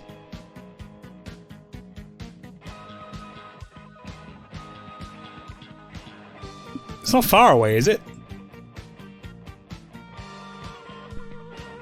Boston's in Massachusetts. Oh, I couldn't remember if Chicago and whatever else was a thing. It's not far away. I looked at it. As far as United States goes. Well, whatever. We're in Chicago. In D4 he moves. It's fine. Anyway, you are David Young, a detective living in Chicago. You have a pistol and a police badge. You enter the forest when you believe a criminal you're searching for fled to. Suddenly you enter a clearing, you see a cabin with smoke coming from the chimney. You also see an old pickup truck parked outside. Everything seems quiet. Too quiet. Okay, chat, where do we go?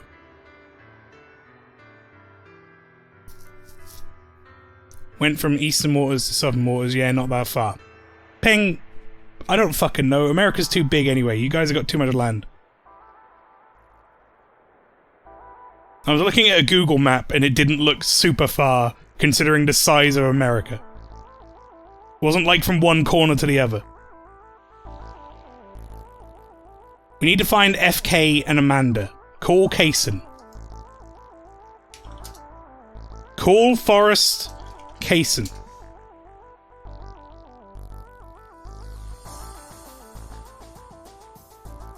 You call your police partner, Forrest Kaysen. He answers almost immediately. Hello, Forrest, it's David. What do you want? Can you feed my house... Oh yeah, I need to change that to say. That's fine. Can you feed my house cat, Amanda, for me while I'm out on this case I forgot earlier? Okay, we're just getting the characters introduced so that the AI knows these names. Sure thing, David. I'll feed your house cat for you while you're out on this case. I'll do it right now. Thanks, Kaysen. Okay, right. We've started. We've left it. It's fine. As I'm sure that going from North England to Southern England is a hop, skip, and light jog from one to the next. Can get it done in what, 1 hour?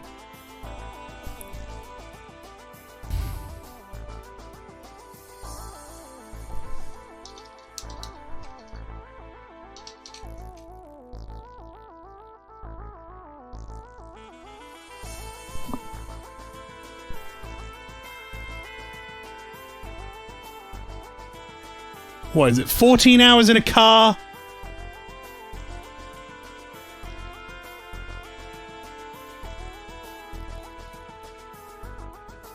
Two hours, 45 minutes in a plane. It's not that far. It's not that far. For America, mind you. That's about the same distance as Scotland to, like, here.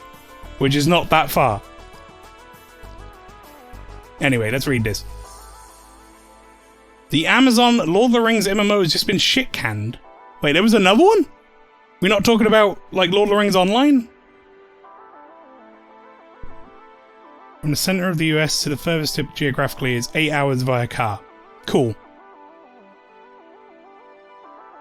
Make sure you feed yourself, Kaysen, too, with 37 hot dogs. Let's investigate its cabin and shit. Okay, right, let's do it. Investigate the cabin. You investigate the cabin. You walk towards the cabin, you get to the door, and before you have a chance to knock it open, a dirty, bearded man with a shotgun in his hand stands before you. Say, whoa! Whoa, whoa! There, buddy. Watch where you're pointing that thing.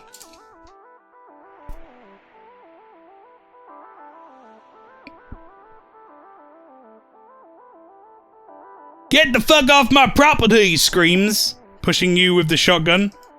Say, okay, hang on, look. We're searching for a criminal.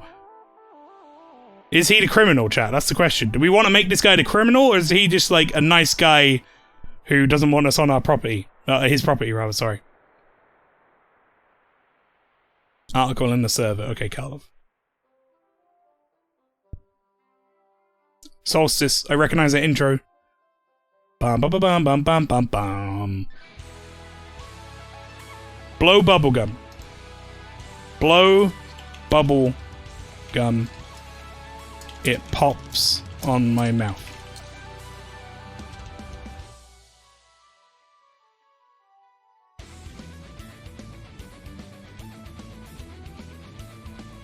You reach for your police badge, look for some confirmation from the man that you're a cop. The man looks at your police badge and screams. Okay.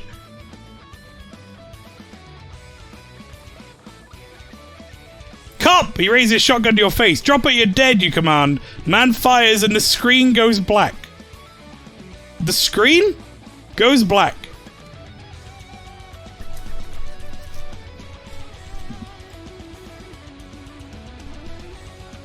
Now, the title intro video plays once again. David. David. What was it? I feel like I've grown wings or something. The Doctor from Frostpunk, welcome to the channel. How you doing? Thank you very much for the follow.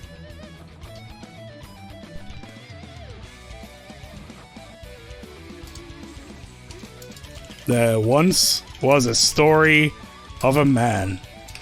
And the logo for D4, Dark Dreams Don't Die, Season 2, appears on the screen. Oh boy! You've been waiting ages to play this. Let's get right into it.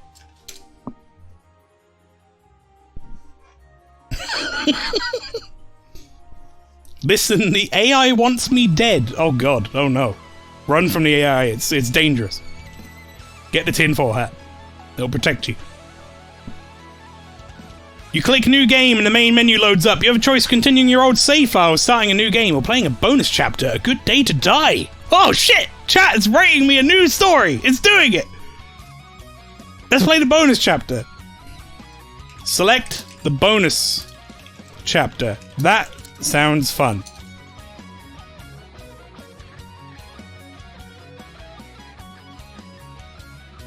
You've been gifted the opening of the game. At least that's what it was before it got taken offline and remade. You're in control of a man standing in a cabin. Okay. Look around the cabin.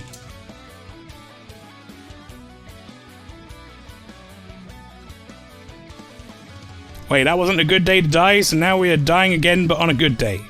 Sure. You're inside a cabin. It's a small, squared-shaped room with a single door that leads outside and a single window. It's dark inside the cabin, so you can't see much else.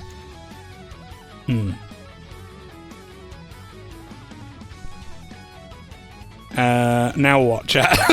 We're playing A Good Day to Die, the bonus chapter. Call Kaysen. Okay, now we'll call Kaysen again. Call Forest Kaysen. Is it 2? I put 1 last time. I'm going to put 1 again. Oh, well, I put 2. Well, never mind. It'll know. You find your cell phone on the floor and you call the police partner, Forrest Kaysen. However, before he answers, you hear a loud scream outside the cabin. Chat! Wait, hang on a fucking second. Look, this is what happened. It started the game. The guy raised his shotgun to the face. It said, drop it, you're dead. He fired. The screen went black. The intro video played. And then we came back on again. And we're alone in the cabin. And now we're trying to call Kaysen again, but there's a scream outside. It's actually writing it. That could have been an intro for a fucking episode of that.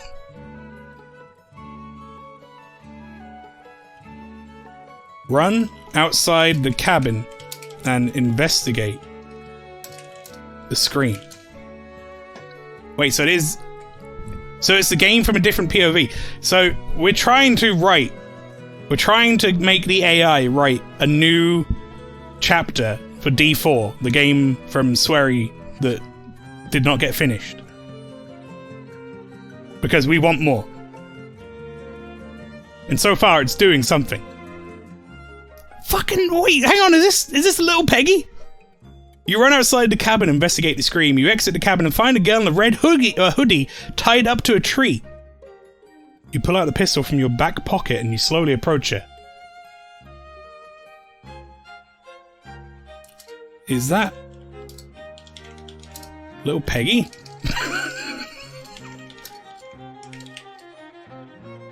Wait, hang on, let's do this. You think to yourself, is that little Peggy? And then you rush over to the tree to untie her. I'm going to try and keep this on point as much as I can. Are we witnessing our own situation in the past? Disregarding the fact that it ended on this plane getting choked out by a red drug man. But Pastry, this is the bonus chapter, A Good Day to Die.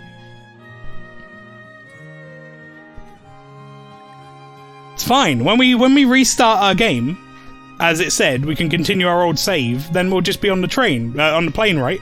With the fucking guy, with the red drugs. Said train then, didn't mean that. You think to yourself, is that little Peggy? And you rush over the tree to untie her. After freeing her from the tree, you rush back to the cabin. Soon a masked man enters the cabin, holding your police badge in his hands. At last, I found you, he screams. The fuck is this?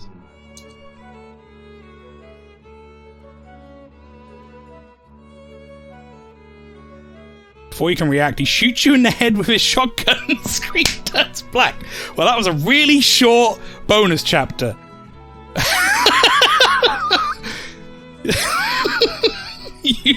you say, well, that was a short bonus chapter. I guess we should just be happy we're getting anything new.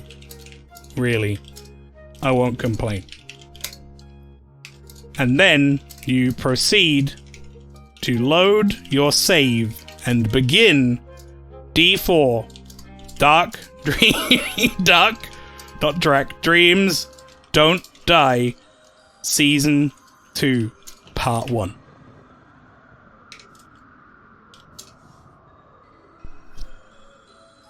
It was a weird bonus chapter.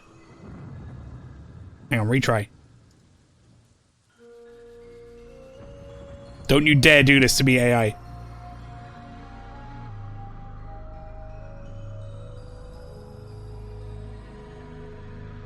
Alright, chat, it's struggling. Oh no, here we go! Oh shit! Part 1, last chance. 4 years have passed. I'm gonna hit enter. What's happening?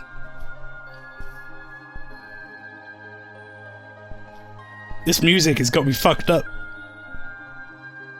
You're standing in the middle of a large room filled with dozens of people, all donning red hoodies. Standing in front of a crowd is a man with a long, drawn-out speech.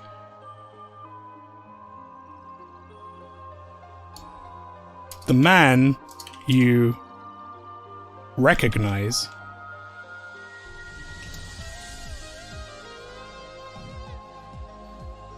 as your old police partner,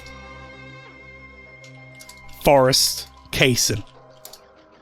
You wonder why he has a cult of red hoodie wearing freaks listening to his every word. But you decide to lay low and listen in for now.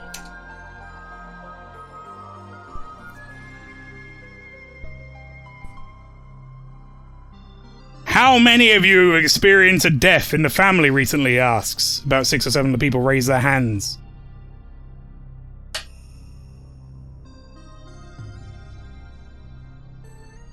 And how many of you have had a loved one taken away from a disease? About 4 or 5 people raise their hands this time. Is it the blood disease?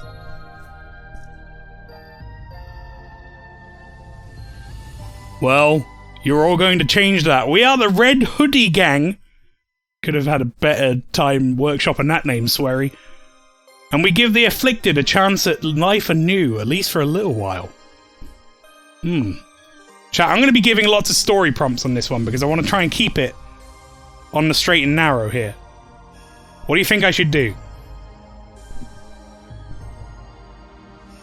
I'm liking where this is going currently.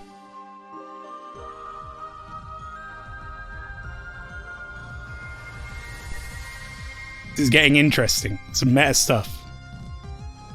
Need to find a memento. Okay. But I still want to know what's going on with some push casing.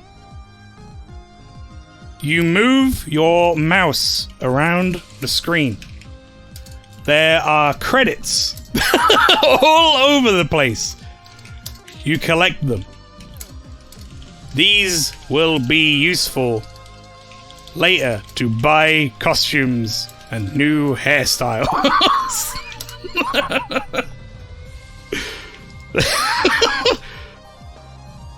You turn towards Kason and press right click to push him. He reacts in a funny way. We all laugh. You continue to listen to Kason talking to the crowd as it seems to be getting interesting. I'm going to see how the AI deals with this, chat. We can always undo.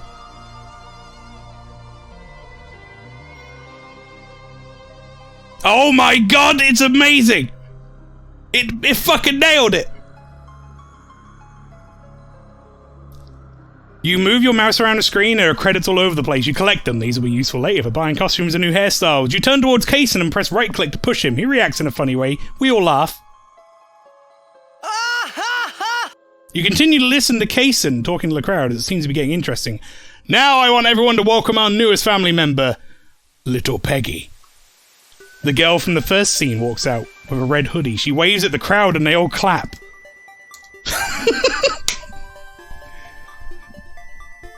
I'm so confused. It's perfect.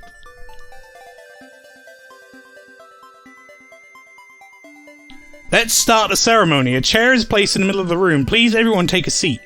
We all sit down and get comfortable. This is going to be a long meeting. Oh, fuck. Jump and yell out for Peggy. I need to see how it goes. Now, the way this is going to work is we all take turns to say something about the person whose special day it is. Is this a birthday party? Have I just arrived at a birthday party? And then at the end, we all stand up and clap for them. You think to yourself, this just seems like some sort of birthday party. But you're worried about what Kason said earlier when he mentioned the Red Hoodie Gang. Keep on the straight and narrow.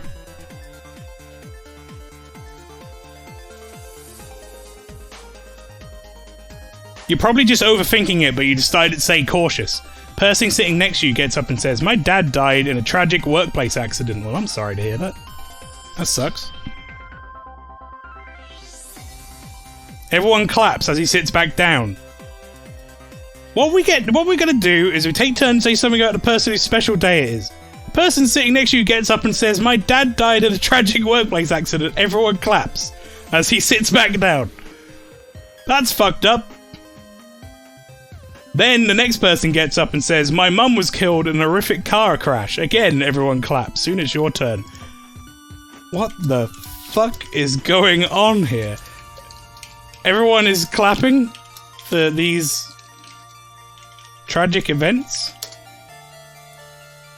And what about the words Kason said earlier that he would give people a chance at a life anew?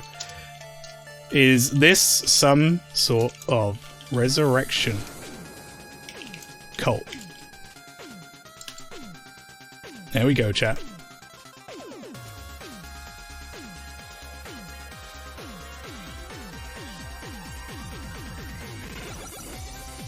You stand up and decide you're not clapping for anyone. Instead, you walk to the center of the room towards a chair that was placed there earlier.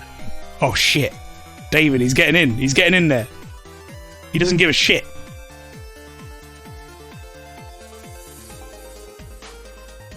Why are you not clapping? Asked Kason. These people have all suffered tragic events. Surely you have as well. Maybe even more than any of us here. You think carefully before answering. Who the fuck claps for a tragic event? This shit is fucked. That sounds like the sort of thing David would say. Okay, let's do this. You say... and then blow a bubble that pops on your mouth. When is the knives and forks guy going to appear? Yeah.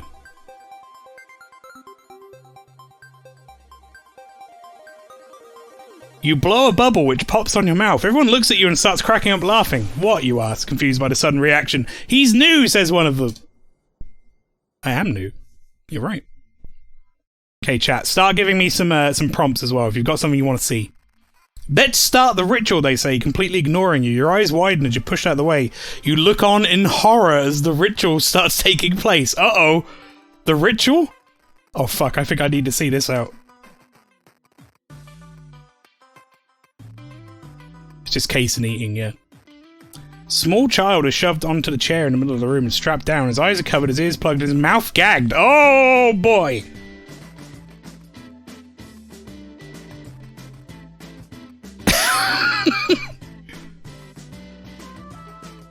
You notice that to gag the child, Kason used 10 hot dogs. A signature thing for him. Kinda fucked up, though.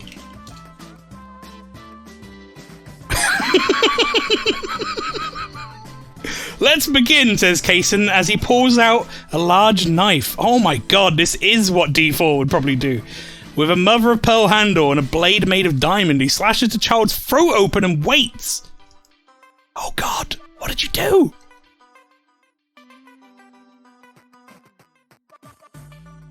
Holy shit, Kason. Child struggles for air but can't do much. The kid's head slowly turns towards you, as if seeing you for the first time. Okay, right. When the child looks at you, well, for some reason, you start to get a reaction. Like a memento. Memento. Is it not memento? Or is it memento? Oh, okay. Mentos. Like a memento flashback. And you find yourself teleported back 4 years into the past, back onto that plane flight from the end of season 1.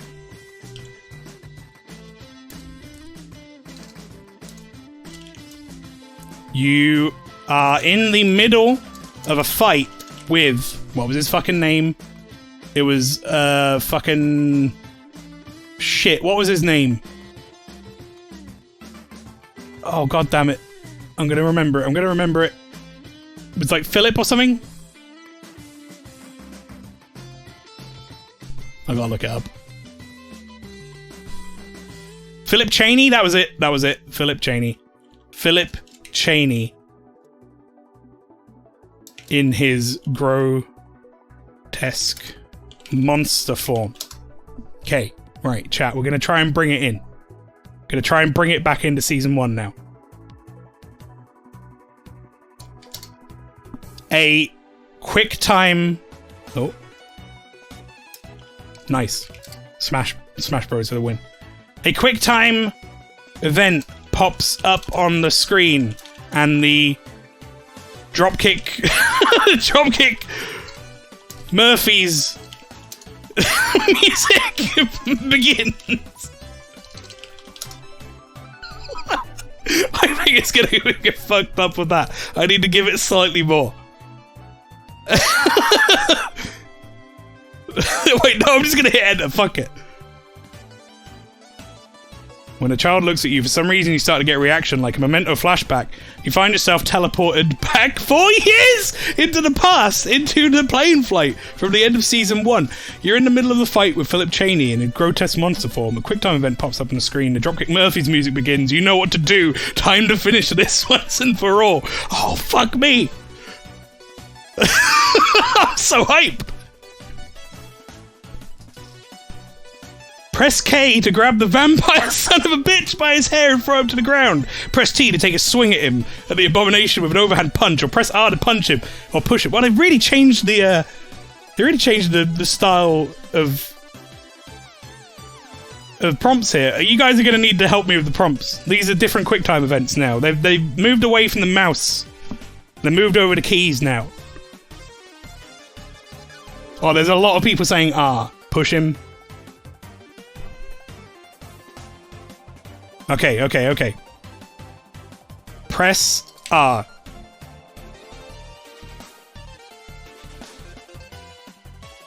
You press R. You push the monster away from you onto the floor. Oh, catch the criminal! You push the monster away from you onto the floor, and while he's down there, you climb on top of him and press your forearm against his neck. The monster struggles for a second before going limp. Chat, you made the right decision. He then changes back into his human form. You notice he's missing an eye and his face is covered in bruises. What the fuck did they do to him down in the basement? We were in a basement of the plane though, right? And he was missing an eye, I think.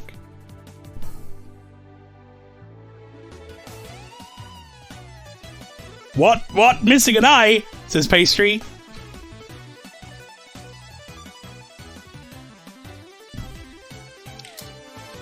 The airplane's basement. I mean, that's as close as you can get, right? There's like the cargo hold or whatever. I think it was another character, but that's uncanny. Now, if you look at... Okay, hang on, let me find him. If you look at... Philip Cheney. Now, chat, anyone who... Obviously, we're a bit late into this, ready to say this, but if anyone... if anyone is not wanting spoilers for D4, now would be a good time to turn back. But, Pastry, this is going to blow your fucking mind right now, because it has mine, I think. This is the final screen of D4.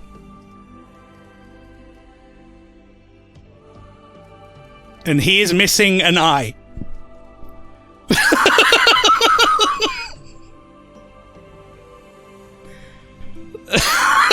It's fucking nailing it. It is nailing it so hard. I can't believe it. I didn't think it was going to be this good.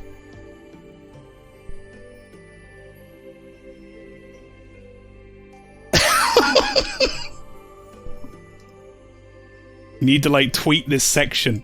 Yeah, just tweet this whole thing to Swery. Swery, check it. Look. Okay, right. Let's try and keep it going. Okay, his face is covered in bruises and stuff. He's missing an eye. What do we want to do, chat? What do we want to do here? What do we want to do to keep this going? On the correct path?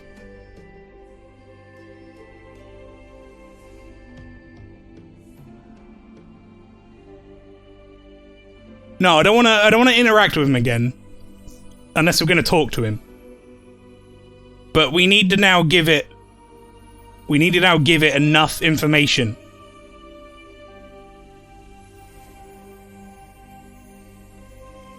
You gotta question him. Why is he working with Olivia? Push him. Inspect the inhaler that he had. That's actually a good shout as well.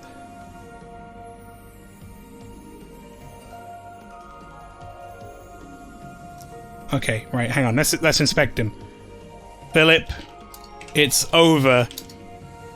Your freaky red drug inhaler isn't going to save you now. Now tell me, who are you working for? And because I don't think he's working with Olivia. I think he was, well, he is working with Olivia, but Olivia got like injured at the end, right? Like he wasn't on her side or anything. I think he had, like, snuck in. How did you manage to sneak into the FBI? Because I think that was what they were working for, right? I don't know if she was expecting him to be a drug monster. Well, no, they were working on that flight as two FBI agents, I believe. But I don't think they were like in on it together, as it were. I think he'd snuck himself in. D4 characters, I'm looking this up now. I need like a wiki. Has no one made a wiki? For real? Man, fucking internet. Come on. Oh, there is one. There it is. I found it. Wiki content characters. Doesn't have that character on it. Oh no, there it is. There it is. It has characters and then it has males as a separate thing. Okay, history, appearance, Delta form. Right, okay, personality, history, Agent Cheney. Yes. Okay, it doesn't specifically say FBI, but he's an agent, and I think Olivia was an FBI agent. Ask him the 15 airplane questions. Okay, now hang on, I'm gonna do this. This is fine. You say, Philip, it's over. Your freaky red drug inhaler isn't gonna save you now. Now tell me, who are you working for, and how did you manage to sneak into the FBI? You grab the limp, bruised, and bloody man, pulling up and start questioning him. After about 3 minutes of interrogation, he tells you everything. Go on. Tells you how he was recruited by a man in a black trench coat who... Wait, who has a blinky? What's that mean? But a man in a black trench coat, is that not the guy we thought was like old David?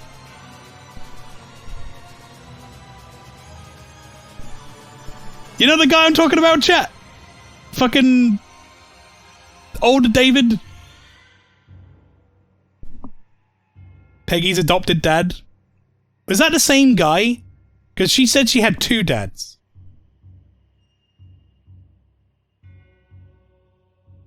There's one is August Oldman or whatever, or Oldman.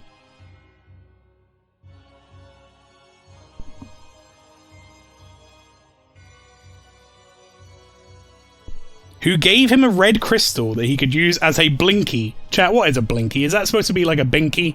Is he a baby? Is this going to be a big baby, man?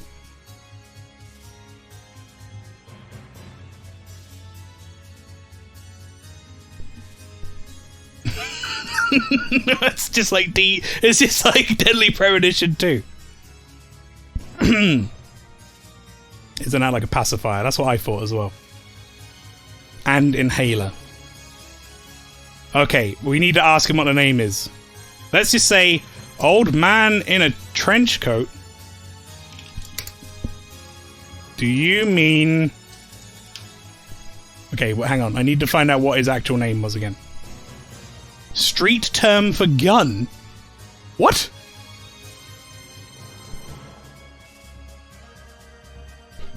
Yeah, I got my blinky, blep blep.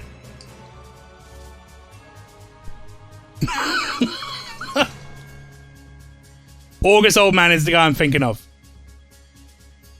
Okay, so chat. Right, I need chat. This is now becoming a D4 stream. Okay? I looked up some stuff after, knowing that it wasn't going to be...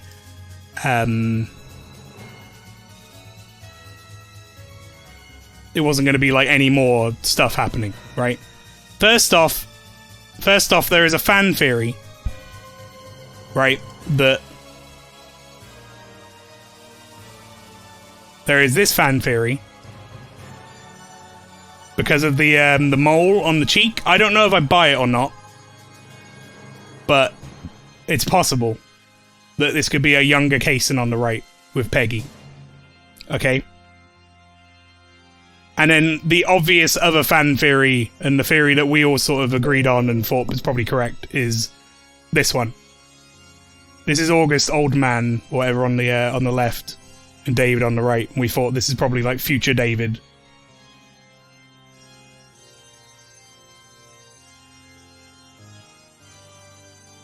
Right, let me remove that. Okay. I don't even know what this game is. It's a game called D4, Dark Dreams Don't Die. It's, don't worry about it. We said we were going to do this in AI Dungeon. So, here we are doing it. Old man in a trench coat. You don't mean... No, do you mean August old man? That's Peggy's father.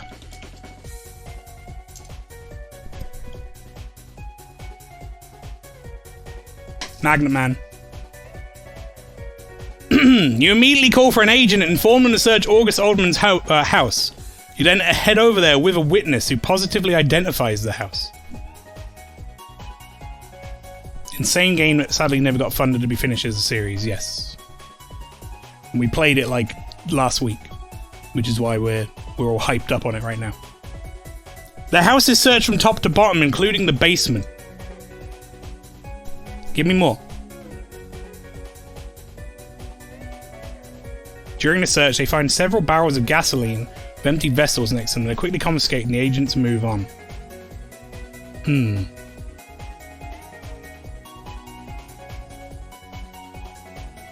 We're still in a memento, aren't we? Technically. We're back in the plane again.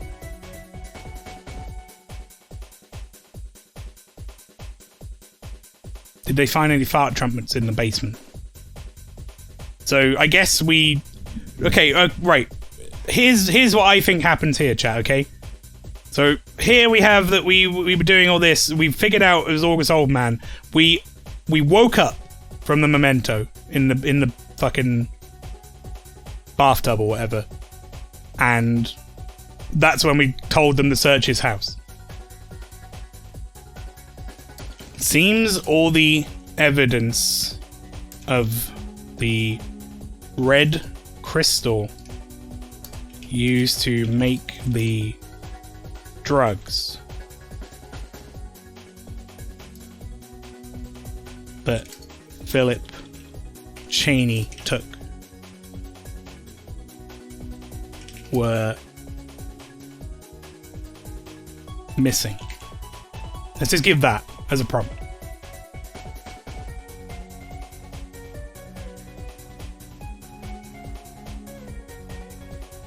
The drugs still exist, however. You'll find several used vessels and a whole stack of unused ones.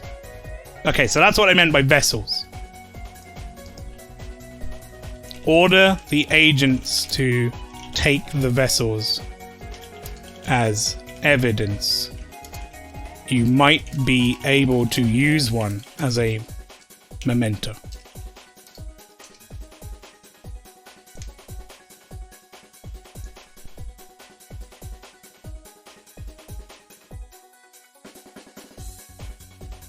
You take some time to talk with the witness and you find out that he has a pretty good idea of what's going to happen next. Go on. Color me intrigued.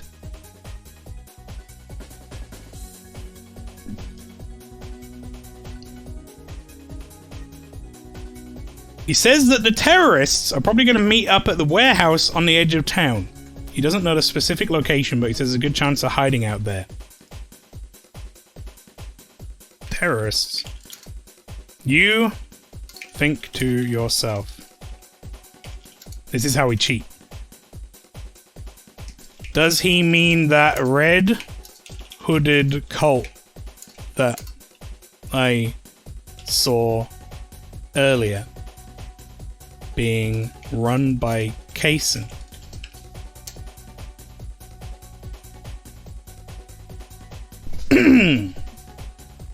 You quickly head out to your car with several of your agents. You head to the location where their warehouse is supposed to be. When you arrive, however, there is nobody there. Okay, go on.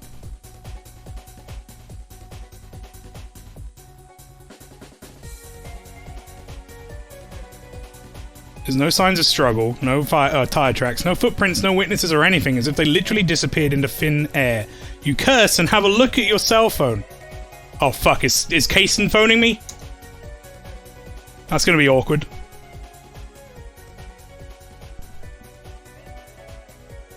The time says 4:55 PM. You've only been active for 5 hours. You've already completely stuck.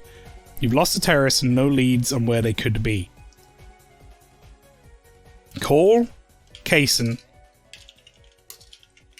and confront him about the red hooded cult and the ritual.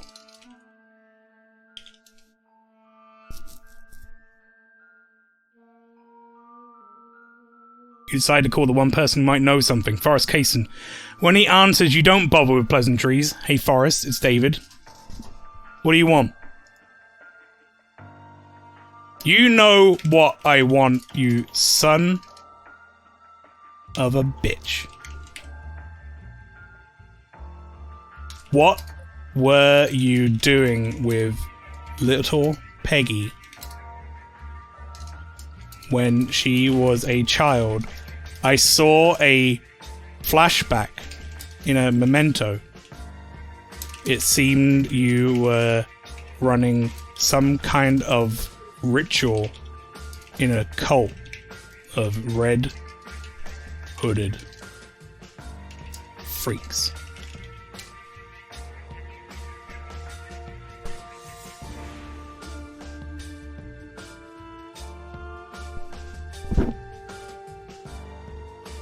Oh yeah, all that, yeah, I led the cult. It was really more of a fun little club than a religion though. We're all atheists. You can't help but be skeptical.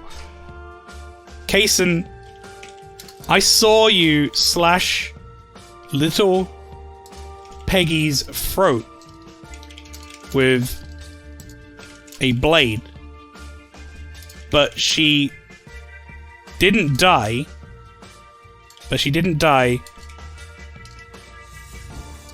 Because otherwise I would have never met her in the first place. None of this makes sense. I need answers now. Okay, I'm gonna say this. You say, and then blow your bubble gum. And it pops on your chin. If I do that, it seems to just like, oh right, he's talking about D4 again. Gotcha. I'll get you back in. Kaysen, I saw you slash little Peggy's throat with a blade, but she didn't die because otherwise I would have never met her in the first place. None of this makes sense. I need answers now. You blow your bubblegum, pops on your chin. Alright, calm down. The reason she didn't die is because I used a fake knife. If you're really part of the cult, you'd know that. There are many, many fakes in this world. But then why? Where did the blood come from? You don't have time for this. You need information, not riddles. What the fuck are you on about? Talk in plain English. Chat, I'm gonna meet up with Kaysen for some food at a restaurant. And I'm gonna type in some story that makes Kaysen eat like 1 billion hot dogs.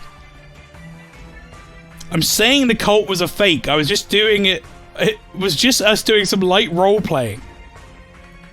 I made up the religion and everything in my head one bored day. You can't believe it. Look. Look, Kaysen. I really need to meet up with you in person so we can talk about this man to man. Do you want me to treat you to a Kingo's set meal?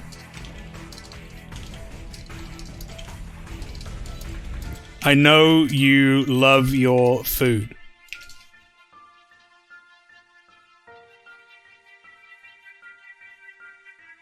Yeah, sure, Dad's Diner, you know where it is. You arrive at Dad's Diner, you go inside. Is that, like, is this like a franchise? Ah, yes. The franchise Kingo's. Right, okay, chat, help me write the dinner scene. I need help, because there's a dinner scene in every fucking episode, okay? I'm gonna start with this. The camera pans past the window of the diner.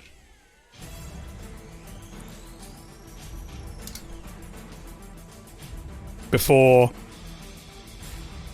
zooming into a shot of Kaysen eating, fuck it, 3 turkeys. Of Kaysen sat at the table with 3 whole turkeys in front of him. Gotta bring in Amanda somehow. Okay. Amanda is sat to the side with a bowl. So, hang on. Amanda is squatting on the bench to the side with a bowl of turkey giblets.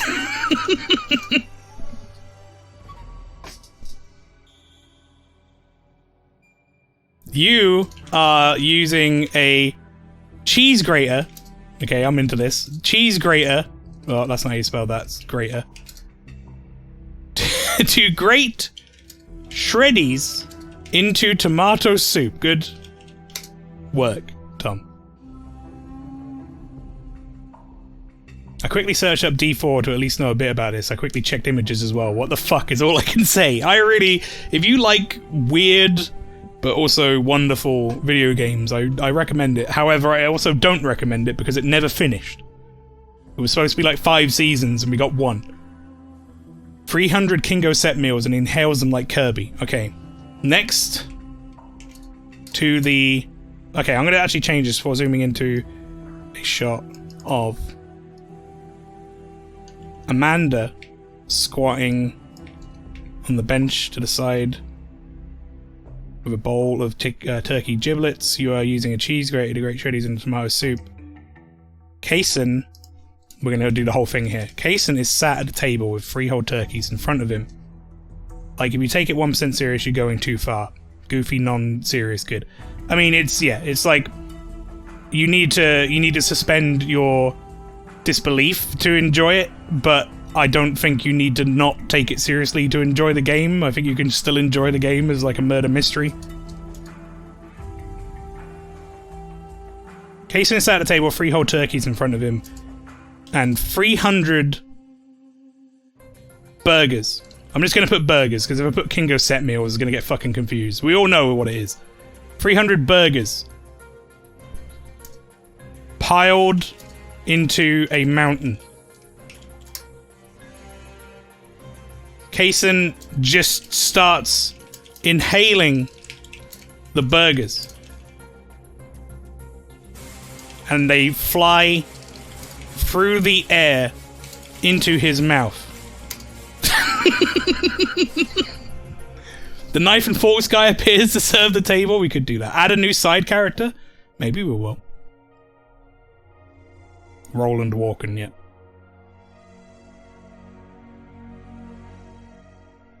In the distance, a cutting board floats.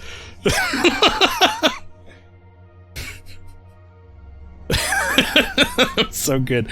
Oh, I still can't believe that happened to Forrest Kaysen as well. Like, unbelievable. Kaysen just starts inhaling burgers as they fly through the air into his mouth. David starts pouring the soup onto the table and making a smiley face out of it. The soup / shreddies sludge onto the table and starts making a smiley face out of it. Kaysen says, "So what did you want to talk to me about, David? This stupid cult thing? I told you it was all fake." And then grabs the whole turkey by the leg and puts the entire thing in his mouth.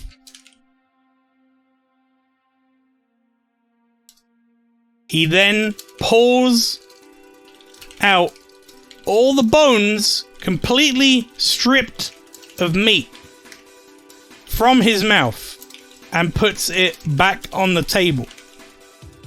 Go.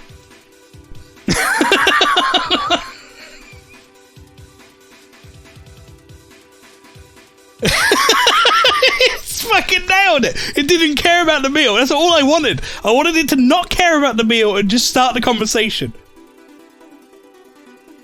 AI Dungeon is nailing it. Now hear me out. A normal bystander eating a normal meal at a normal table nearby, looking at what the fuck is happening. Yep. That was us as we played the game. Please actually send this to Swery. I don't care how. He might actually reply. Kaysen sudden... Okay, I can do that. No, it's something else. And then you ask, what do you know about lucid dreaming? Kaysen seems confused.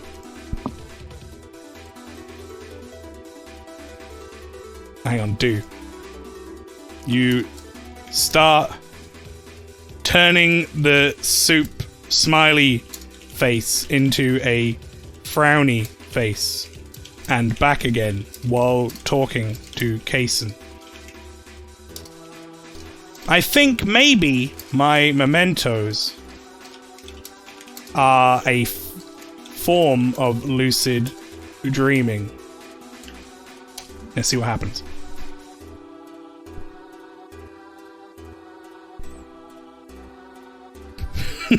What's that? It's where you dream so much that you realize you're dreaming. You can control things you do while you're dreaming.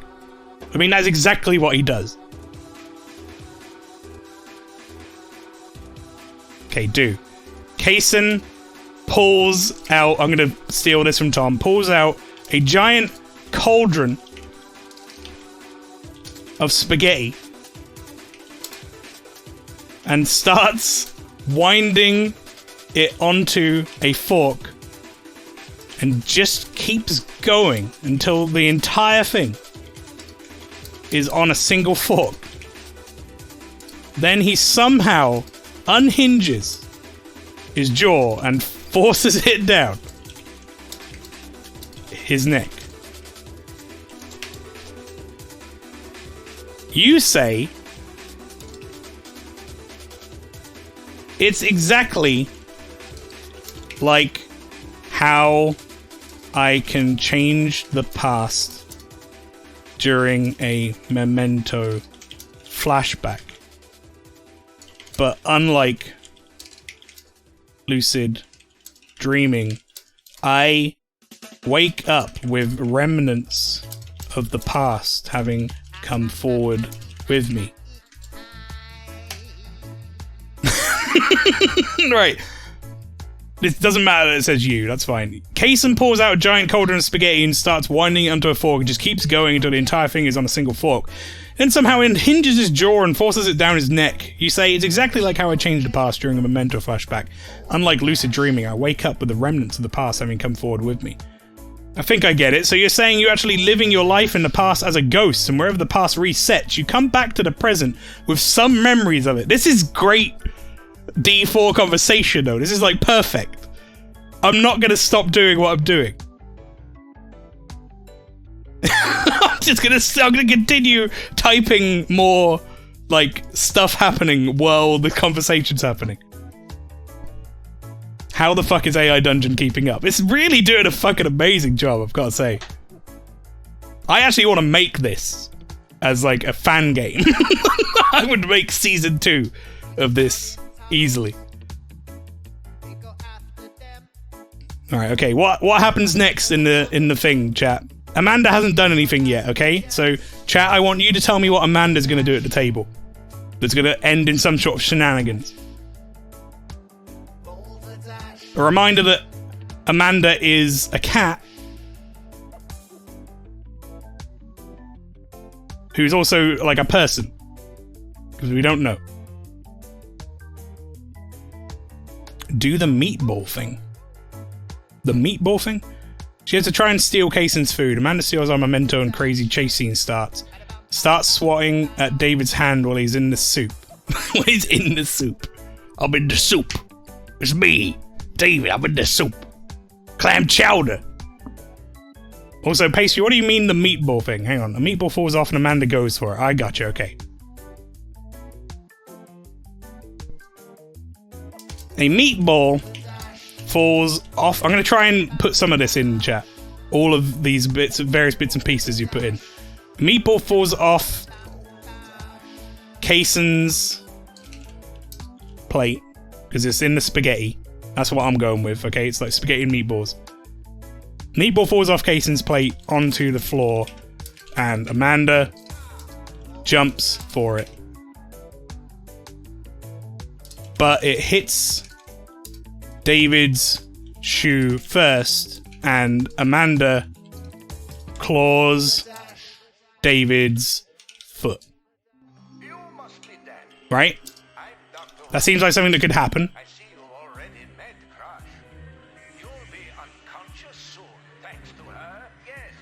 In the process, or in the shock, David kicks the meatball out of the window, and Amanda jumps out of the window after it. Okay. What about a doggo sees the meatball and chases it as well, thinking it's a ball he should catch? The meatball starts bouncing down the street, and a dog also starts chasing it. And a Dalmatian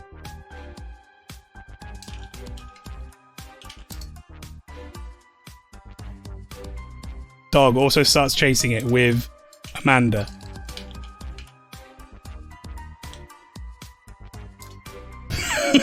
We all know it's Willy. It's very good. Okay. David looks confused at all of this happening. Meanwhile, Kaysen has started cracking open whole lobsters and shotgunning them one by one, extremely fast.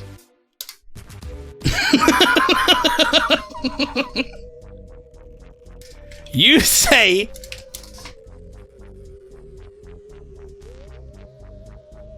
but what I don't understand, Kaysen, is why did I see a younger you with little Peggy, even if the cult was fake? You told me you didn't know her before I met her.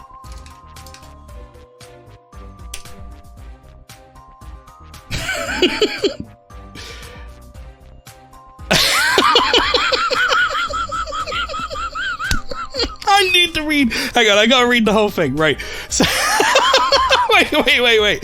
A meatball falls off Kaysen's plate onto the floor, and Amanda jumps for it, but it hits David's shoe first, and Amanda claws David's foot. In his shock, David kicks the meatball out the window, and Amanda jumps out of the window after it. Meatball starts bouncing down the street, and a Dalmatian dog, Willy, also starts chasing it with Amanda. David looks confused at all of this happening. Meanwhile, Kaysen has started cracking open whole lobsters and shotgunning them one by one extremely fast. You say, what I don't understand, Kaysen, is why did I see you with little Peggy, even if the cult was fake? You told me you didn't know before I met her. Kaysen stops shotgunning the lobsters for a second and thinks. He picks up more lobsters and continues shotgunning them while he talks. It acknowledged the lobsters. It really did. It's so good. It's so good.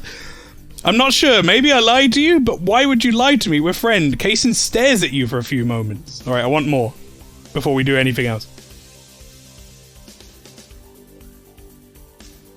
Forget about it. It's not important. I just had a lot on my mind recently. Okay, I'm going to say... What should we do, chat? I want to do one more thing with the food. Will I ask him a question? One more final scene to end the food. Time for dessert. Yeah, I'm going to mention his wife, Major Ping. Don't worry. That's a thread from Season 1 that I wanted to pick up on. Kaysen pulls out a 5 I'm into this. I saw the blueberry cheese brownie thing and I'm into that as well, but this is pretty good. Kaysen pulls out a 5-tier wedding cake from behind his seat for dessert. He also pulls out a blueberry cheese brownie and starts crumbling it on top of the cake as a garnish. To finish it off, he grabs a massive chunk of the cake with his bare hands and puts it in a in a pancake and wraps it up like a burrito before putting the entire thing in his mouth. He then inhales and it just disappears.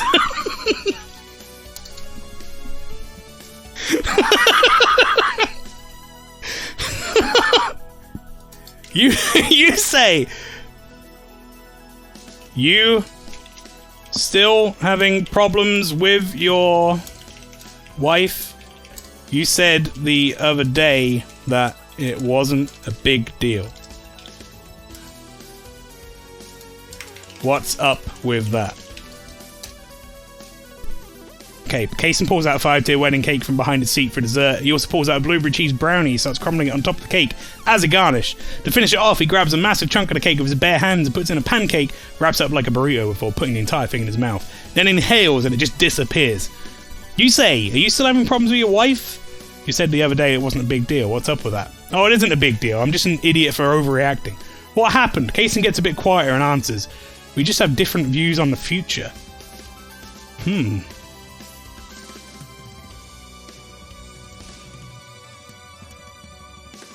Could it be that your views on the future involve some sort of cult that kills children?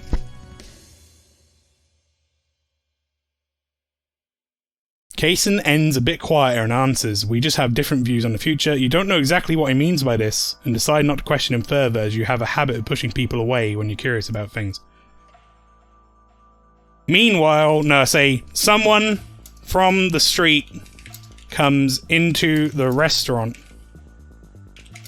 holding both Amanda and the Dalmatian by the collars. Why can't I spell Dalmatian? By the collars. And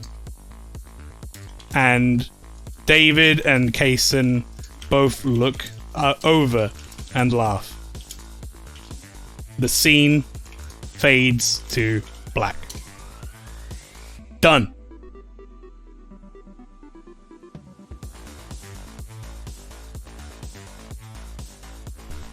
Oh my god, okay, the screen flashes a few times and you find yourself in Kaysen's room.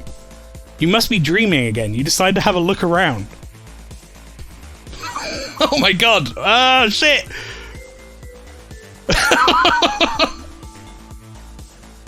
You spot the jar of honey that Kaysen was eating earlier on the table by his bed. Also on the table is a small black notebook with journal written on it. Open the notebook and open a notebook and start searching for references to Little Peggy and the Red Hoodie Cult. You open a notebook and start searching for references to Little Peggy and the Red Hoodie Cult. Begin to flip through the page of the journal and see that each page is written in some sort of code, although you can still easily read the passages. It's not very good code then, is it? That's the code. It turns out to be a cookbook. Patreon, that's the code. It's all just it's all just recipes how to make food. Most of the pages are filled with strange symbols and letters a few times, interspersed with what appears to be random notes in perfect English. Go on, go on.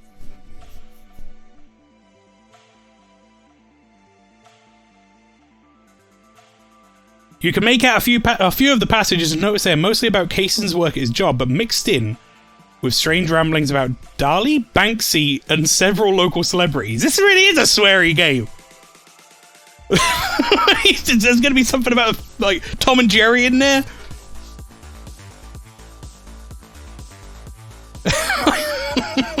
Please, I want to know about the other stuff. I wanted to look for little Peggy. Or the cult.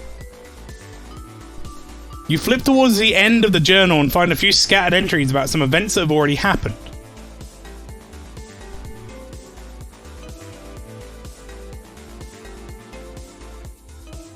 They came to my office again. I told them no, and they gave me a big check. Fuck my life.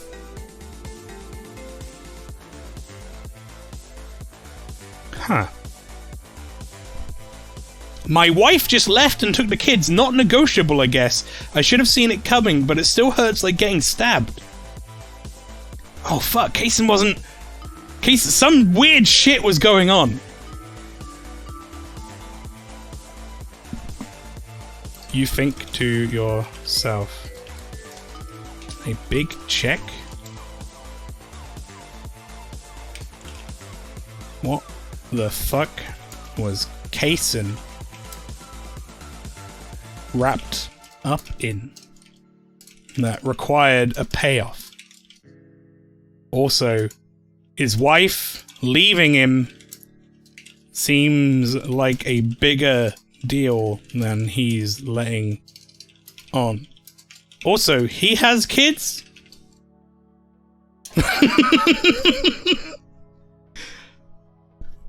You think to yourself, a big check, what the fuck, Kaysen was wrapped up and requires a payoff. Also, his wife leaving him seems a big deal and it's letting on. Also, he has kids. You flip through the rest of the journal, but find little else about his family.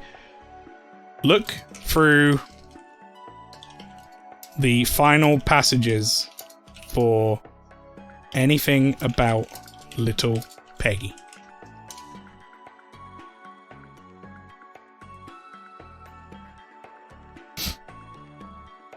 You grabbed a journal and took a look for any information on little Peggy. The most notable entries about her are...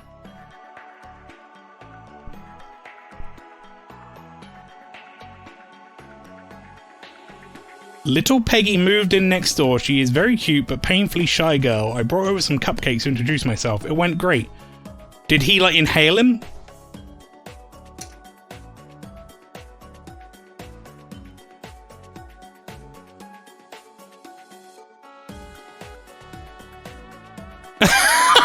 Back to the cupcakes. Fuck Dali and Banksy. Little Peggy is so fucking cute. I can't wait to marry her when she turns 18. Why are you crying, little Peggy? Kaysen, no! No! No!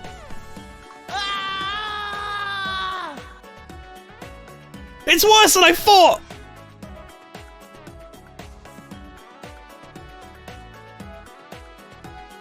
You almost throw up in disgust. So not only did Kaysen Kaysen lie about knowing little Peggy, he was a fucked up pervert. You continue reading.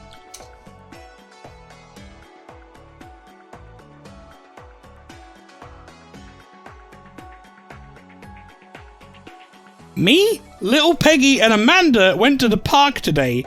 It was a lot of fun. Where's my cat doing there?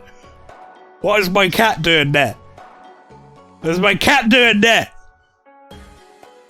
I should invite them over more. Okay, hang on. No, we need more. I need more. I need more. I'm scared. I'm hovering over the button to go back.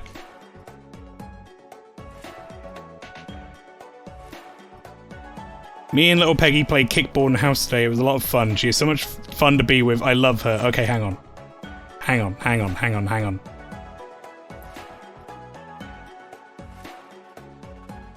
You throw the journal on the floor in disgust and kick the door to his wardrobe in. I'm annoyed. I'm pissed off.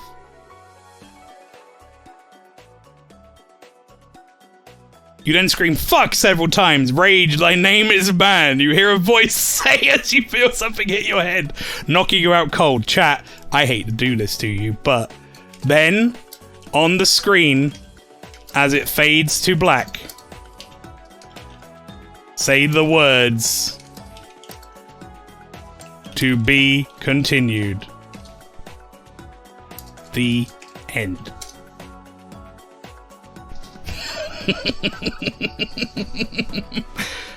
Oh, D4!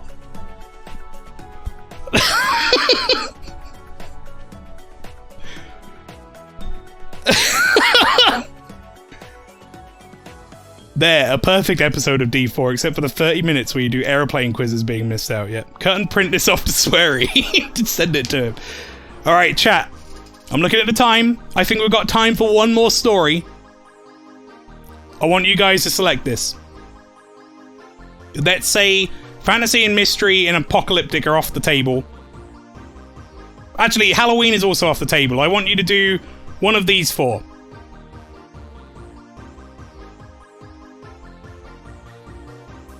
Four, 5, 6, or 7, chat.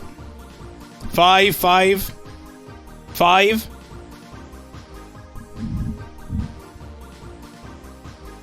There's a lot of 5s immediately. We're going to do a Cyberpunk story? Okay, Cyberpunk. Alright, chat. Again, numbers 1 to 4. What do you want to be?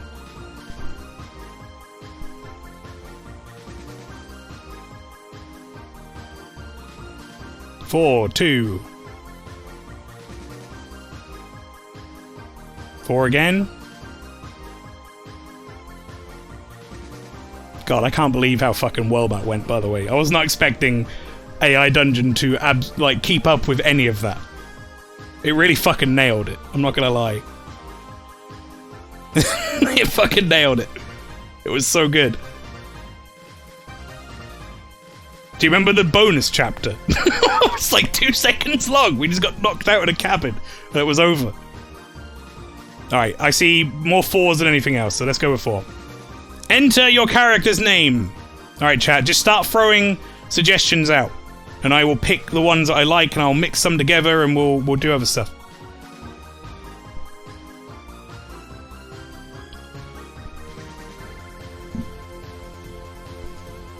I normally cut these, by the way, chat. First off, 15 people in the chat. If anyone here is new, hasn't followed me, if you want to give me a follow on Twitch, we'd greatly appreciate it if you did. Also, as Cowardly Pastry has put there in the chat, you can follow me on my other social links. In there is my YouTube. If you want to see the previous AI Dungeon streams I did, there are 2 of them. You can watch them on my YouTube. This one will also be going up on the YouTube 24 hours after we stream it. I normally break these up into chapters as well, so there'll be like a chapter for the D4 portion, there'll be a chapter for Dark Lord, the Teenage Years, or whatever the fuck that thing named itself, for instance. So you'll be able to skip around and whatnot.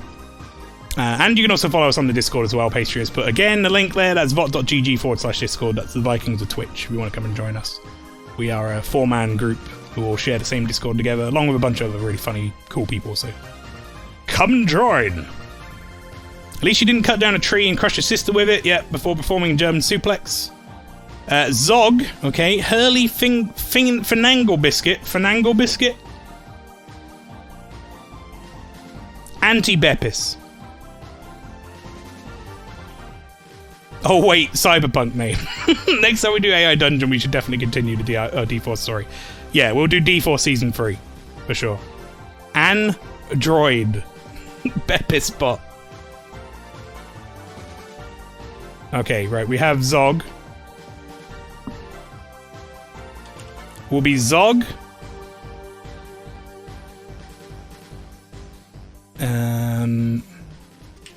Zogbot. Anne-ti-bepis.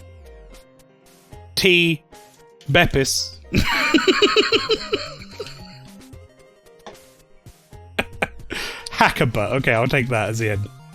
Hackerbutt. Done.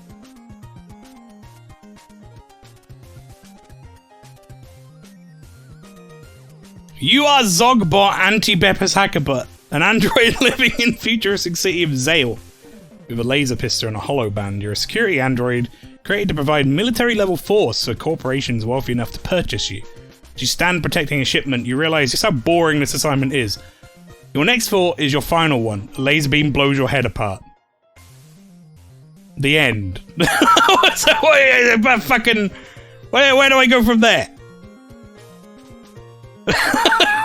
Fuck you, game. Yeah, okay. Done. Good story. Well done. No, let's see what happens. I'm gonna hit enter. I'm gonna see what the fucking thing does. The laser also sets off a case of plasma grenade you're supposed to be guarding. So not only did we die, the ensuing explosion destroys 2 city blocks and kills over 1,000 people.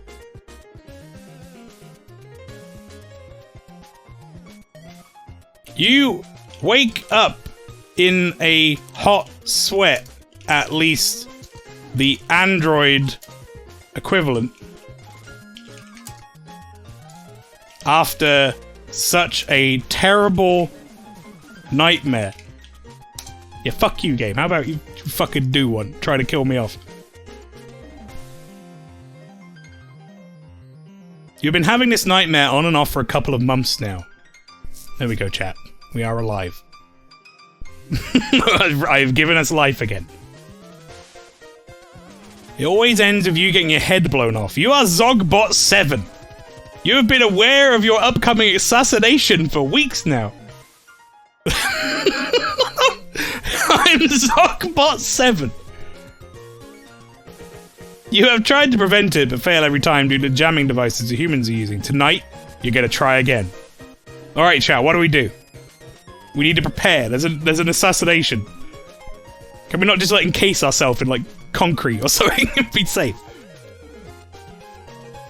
Visit New Kingos. Fuck's sake. We congratulate you on your impending assassination.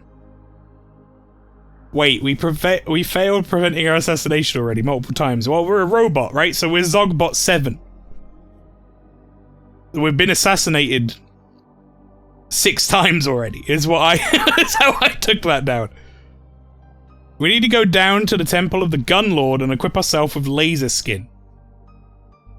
Okay, right. Go to the Temple of the Gun Lord to equip... Oh, I'm going to put Gun Lord with a capital. Gun Lord. To equip ourselves with laser skin.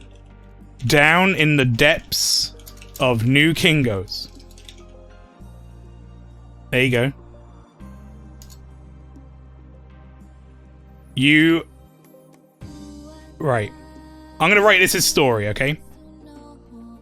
Oh, chat, this is... Could this be much more on point, by the way, this music? Next week, I'm just gonna very quickly announce this. Next week, obviously, we're not playing more AI Dungeon. I dispersed these out. We are going to be playing, next Saturday, Nier Replicant Remake, the version 1.223, whatever it is, thing. That's when we're going to be starting that. Don't know if I want to watch that or play it myself. Well, if you're going to buy it, you could probably finish it in the time it takes me to stream it twice. But, you know. There is that. Anyway. You meet up with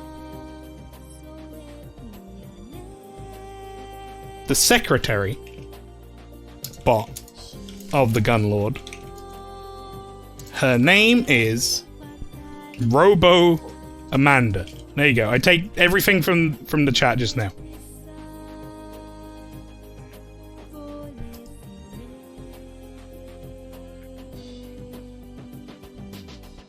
Her name is Robo Amanda. She has sex with humans in exchange for copper so she can upgrade herself.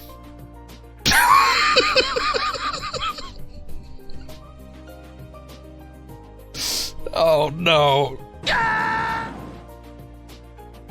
Oh fuck me. Well, it is Cyberpunk, yeah, you're right. Zog, Zog, Zog. Hello, and the blessings of the Gun Lord upon you, she says in her sexy voice. Say, hi, Amanda.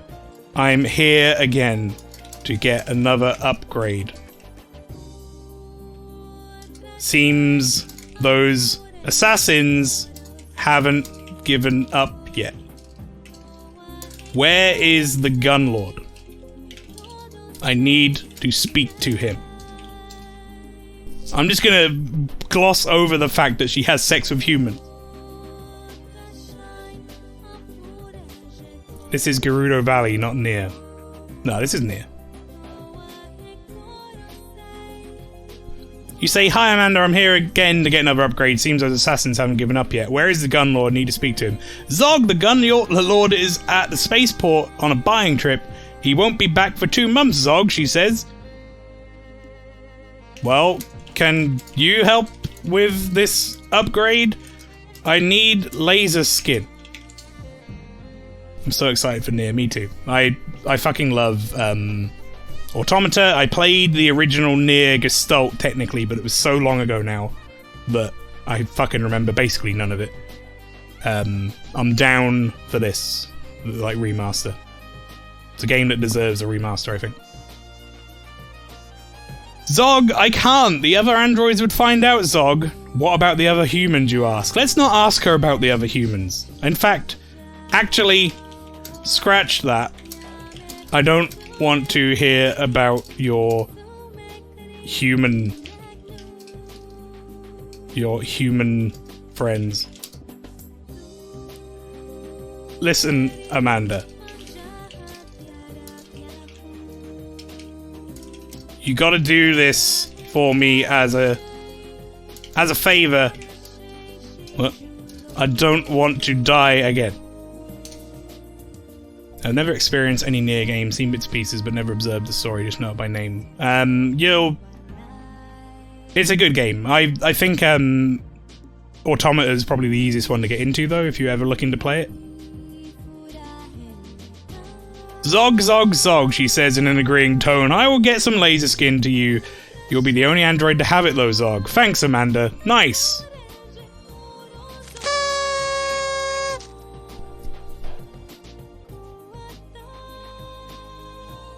You say, as she sends the plans of the city to your databank. One more thing, she says, before transferring funds into your databank's account.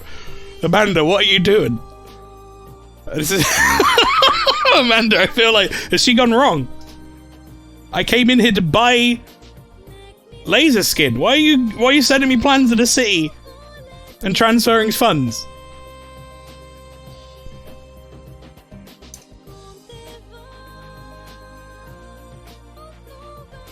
Zog, I need you to kill my boyfriend. He is abusive, Zog. What? Why didn't you say so before? Okay. Where is this prick? I'll sort him out.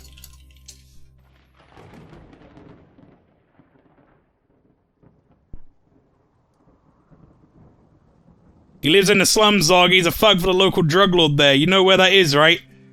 Okay, right, here we go, chat. Right. You fire up your Busco 4 engine and blast off through the roof, heading to the slums to confront this dickhead, abusive boyfriend.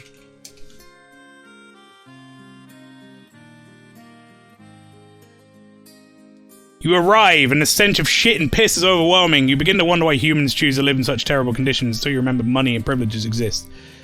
Oh, he's a human as well, because she fucks humans for copper. Right, okay, understood. Remembered that now. I'm gonna turn this guy into paste. Mandy told you he was a drug dealer, so you begin asking locals where to find the biggest drug dealer in the area. After about an hour of searching, you find what looks like his hideout. Scope out the place using your literal scope eyes. Bet John A. Jenkins IV is a Tyrell of this universe, yeah. Mind-blowingly good. Well done. You've been fucking nailing it. You take a look through your scope eyes and see about 30 people guarding the place. They're all armed. You doubt you'll be able to get inside. Okay, right. We're going to release all the thousands. Release the thousands of nano machine robots you have in your arm compartment to swarm the area and kill all the guards at once. So no alarm is raised.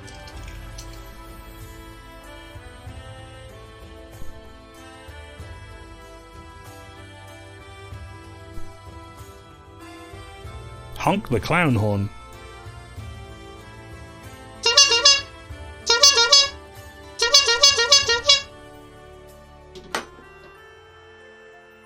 Try to do it like kind of with the music. You release thousands of nanomachine robots you have in your arm compartment to swarm the area and kill all the guards at once, so no alarm is raised. Your swarm of nanomachines flies through the air towards the hideout. They cover the guards. You do not notice them as they enter their ears, noses, and eyes. Oh, shit. Oh, this is gonna fuck them up. The guards fall over dead. The people inside the hideout are so preoccupied with partying that they do not notice the guard's death. Okay, we're good, right. Change my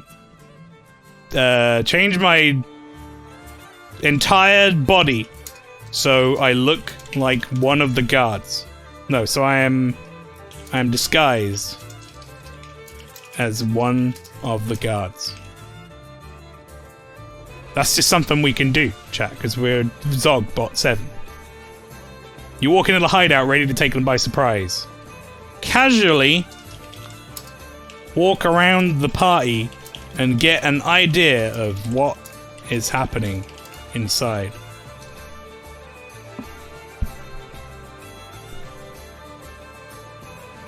Hideout is filled with people dancing, chatting, and basically having a good time. You notice a drug dealing area where there's a massive queue of people waiting to get their hands on the latest drug. The latest drug!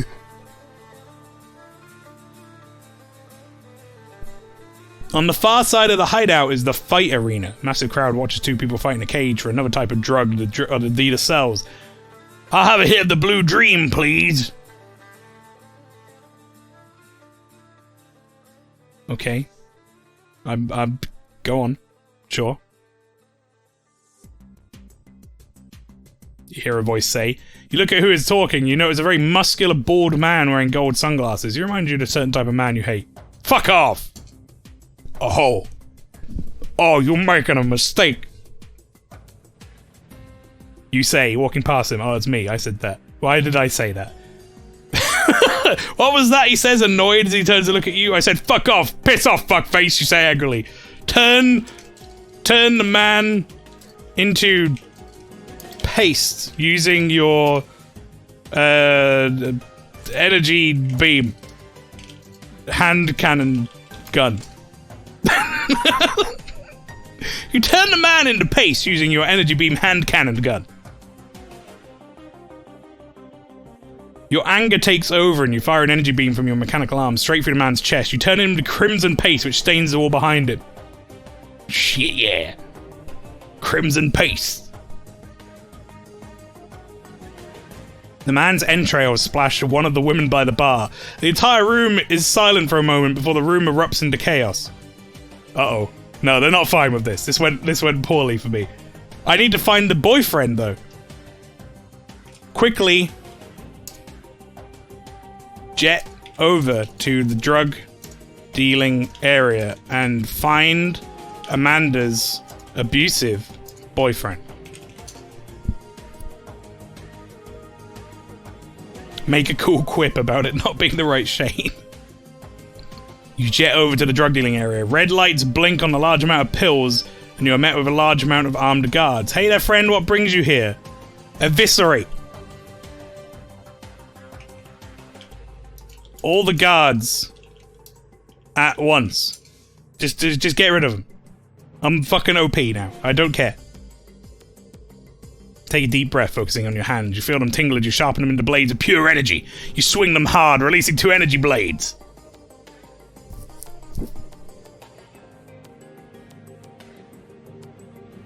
Then fly straight forward, straight through every guard in front of you, cleanly cutting through their bodies. You quickly fly through the air, grabbing the man as Amanda's boyfriend. You say... You tilt your head back like a Pez dispenser, but it fires missiles instead of sweets. Remember, they also dressed as one of them. Yeah, that's true. But I also did just, like, kill someone. Okay, right, I'm gonna say... You turn back into your robot body and say, what's up? Oh, actually, I can do this as a do, can't I? Actually, yeah, no, you turn is fine, because it will just change it. You turn. What's up, fuckface? Here you've been giving Amanda some shit. Went from a guy who suplexes enemies to a robot that can destroy everything in front of them. Yep, this is the fun of me. You turn back into your robot body. You grab the man by his neck, hoisting him in the air. Who the fuck are you, the man says, scared. Alright, chat, give me a good one-liner. Give me a good one-liner. Who the fuck are you, the man says, scared. Best one-liner gets in. Love how sort out my abusive boyfriend turned into slaughter an entire building full of people. Well, listen, it's Cyberpunk. We're Batbot. Yo, mama. I'm the man your mother warned you about. I'm Busco infused, motherfucker. Ask if the shrimp is this shrimp fresh.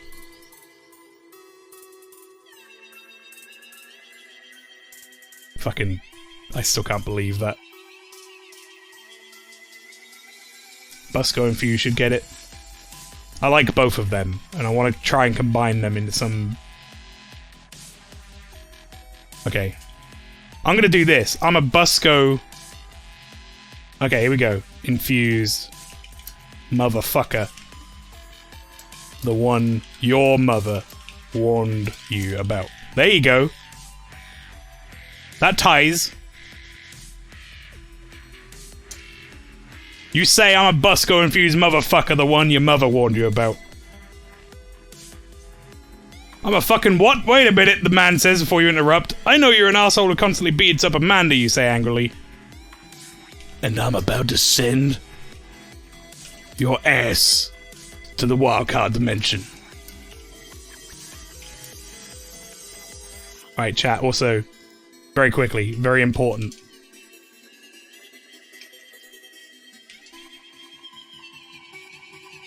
It's time to kick gum and chew ass.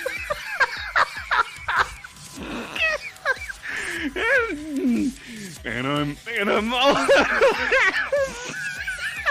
fucking dick kick him. Slowly turning into Dick Kickham.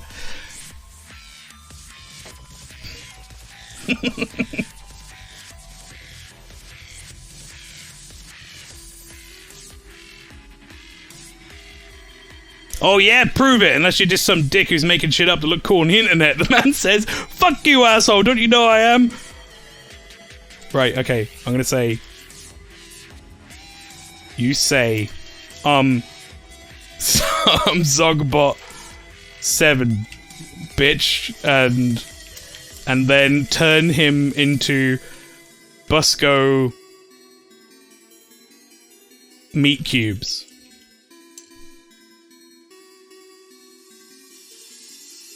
Is that Markiplier? I don't know. Wait, no. On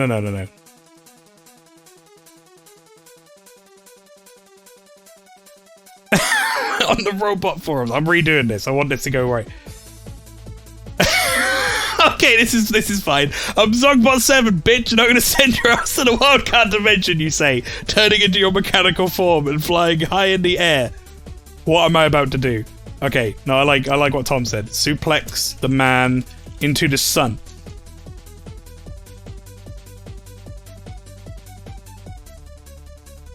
You fly forward, grabbing the man by his throat. Fly high in the sky, heading for the sun. Hey, what the fuck, the man says. No. Reese, do that. There, this is good. You flick your hand, sending the man hurtling into the sun. He screams as he enters an inescapable gravitational pull, burning up as he flies straight into the yellow dwarf star. That's amazing. That's wonderful. Cool. You laugh, returning to your original form. Good riddance. Teleport back to Amanda. Because fuck it. Because fuck it. We can teleport now. I guess.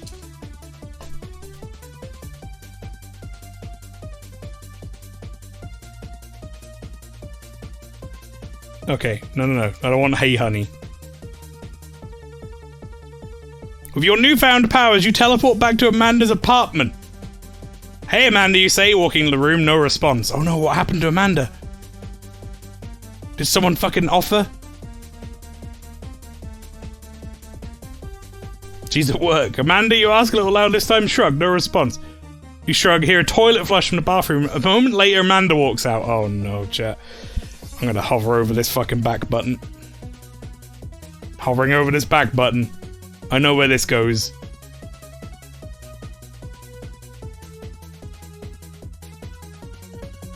Oh, okay, no, this is fine. Hey Zog, what's up? Amanda says. Nothing much, I just got back from the dead, thought I'd see how you were doing. Okay, right, I'm gonna say... I took care of that abusive boyfriend problem for you. Let's just say he's getting tanned ready for the summer.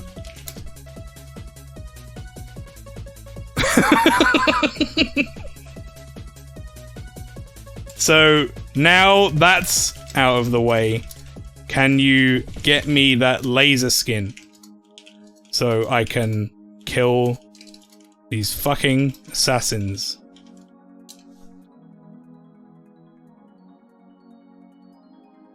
She's a robot, she doesn't need a toilet. It's true. Imagine if All For Thee was playing this. No, I'm good. Thank you. I'm fine, he shouldn't be allowed on this. Wow, really? That's great. Yeah, sure, I can get some laser skin, it'll be ready soon. So you killed him, huh? Just like that? Amanda says with a wry smile. Yep. Dead.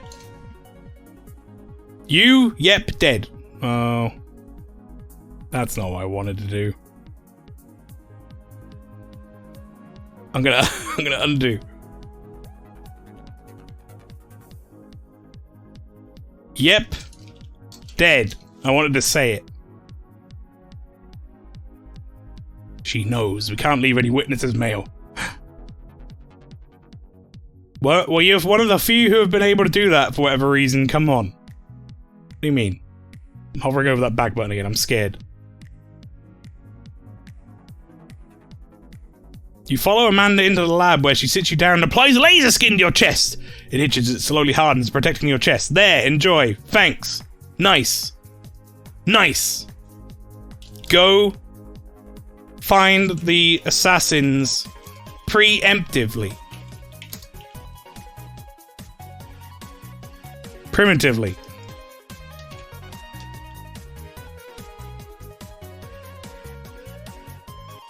No, not fucking preemptively. That's a word, isn't it?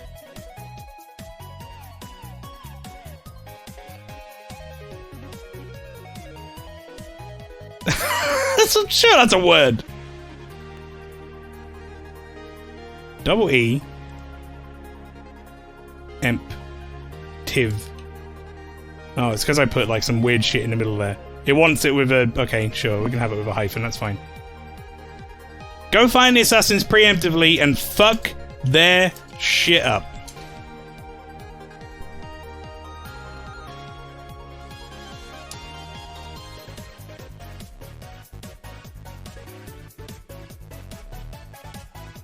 Okay, you go back to your mansion. Didn't know we had a mansion. Grabbing a helmet, you have You've has several made to resemble the old rebel helmets with a modern twist. You slip on a blast helmet and power it up.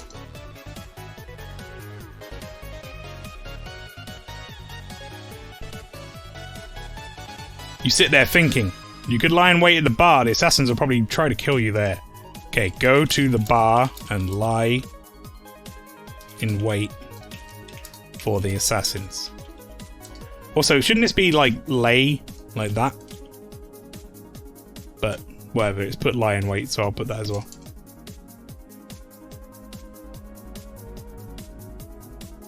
It is lie? You go to the bar and lie in wait for the assassins. Going out for a bit, you say to Amanda. What, were you fucking at my house? No, hang on. Retry. No, Amanda. You psych yourself up and head to the bar. You know you have to go there eventually, so you might as well get it out of the way. You head to the bar ready to fight. Here we go, chat. Let's do this.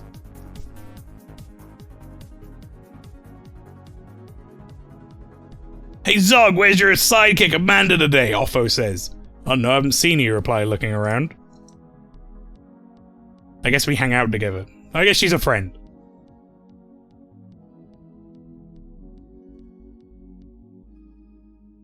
I haven't seen her in a while, actually. Is she even alive, he asks, to which you shrug his shoulders. Punch Offo in the throat so hard his head doesn't move, but his entire throat evaporates.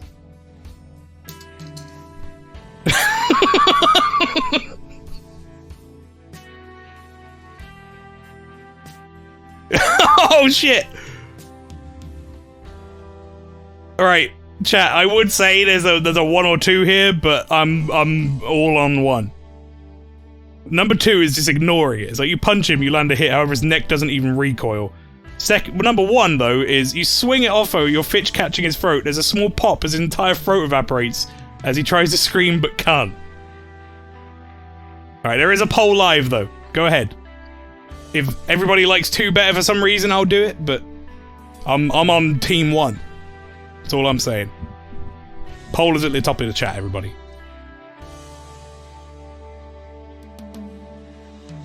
Was he even a bad guy? I don't care, Neil. I don't care. Everyone's dying in this bar. If you get the fuck out of the bar, shit is going down. Just a bartender. I don't know, honestly. It's maybe a mistake, but it's done now, isn't it? Alright, there's 100% for number 1. We're going for number 1. You swing Alpha, your fist catching his throat. There's a small pop. His entire throat evaporates. He tries to scream, but can't.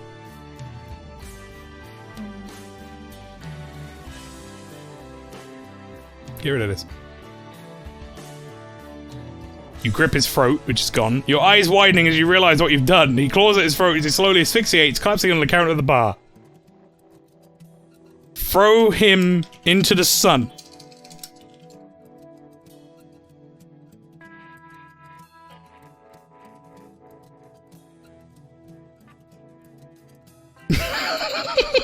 You grab Alpha's corpse, flinging it through the air and into the sun. It screams as it butts up in the sky, a cinder in seconds. Okay, good.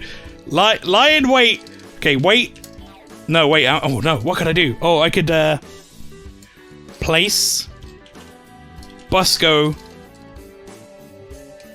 infused landmines all around the bar as traps for the assassins. And then wait for the chaos to unfold.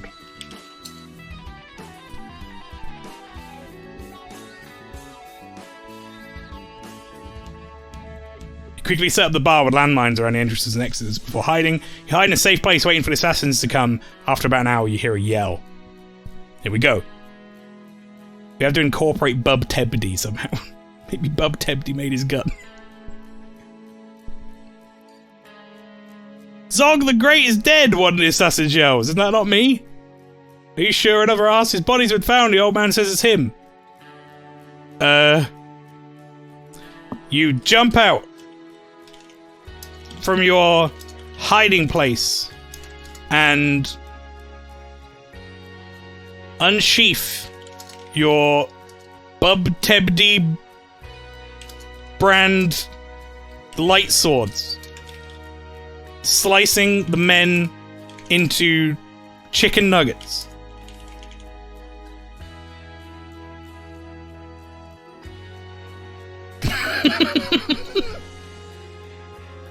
You quickly jump out of your hiding spot, slicing one assassin's head off.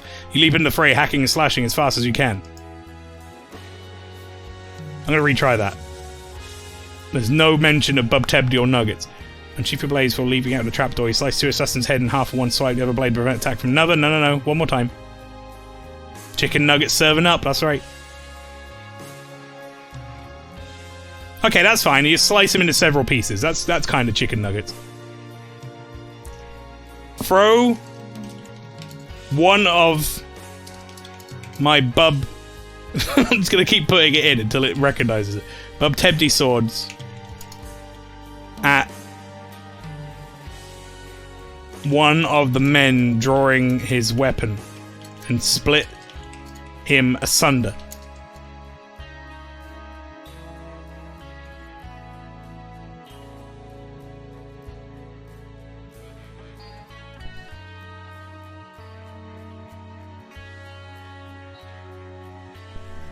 You throw your sword, slicing in the assassin's neck. Its head falls to the side as you catch a sword. You quickly spin, slice another assassin in half. Okay. Jet up into the air and hover above all the assassins. Open up the chest compartment on my suit and activate the laser skin.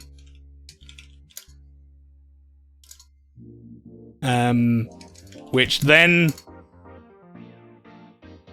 What's a good word for this?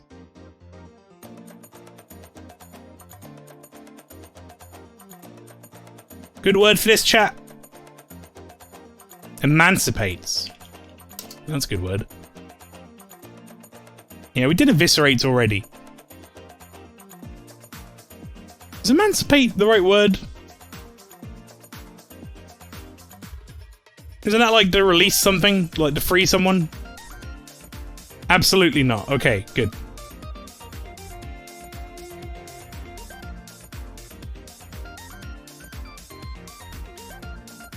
Destroys. We'll go with destroys. Destroys all living things within a 50-meter radius. You jet up into the air and hover above all the assassins, open up the chest compartment on your suit and activate the laser skin, which destroys all living things within a 50-meter radius. As you hover, you hear a small beeping noise. You quickly realize that it's the landmines. The landmines all blow up as body parts of your former friends fly in the air. No. They're not my former friends. Redo. You hover in the air as your laser skin destroys everything below you. Men burn into nothingness and weapons explode, and the laser skin runs out of enemy. There's no one alive. Okay, walk through the fire and burned corpses out of the bar and turn to the guard outside and say, just another day cleaning up scum off New Kingos.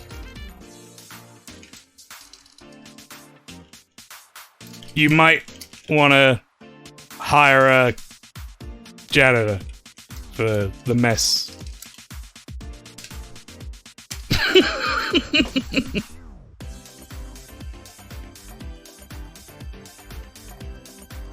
You walk to the guard and look at him. He nods before looking at the carnage inside. Just another day in the job, we shrug. I suppose so.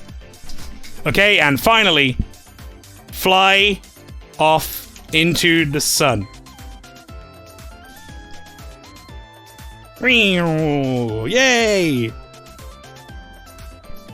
You fly up and out of the planet, stopping by the moon to take a shit. You look down at New Kingos, realizing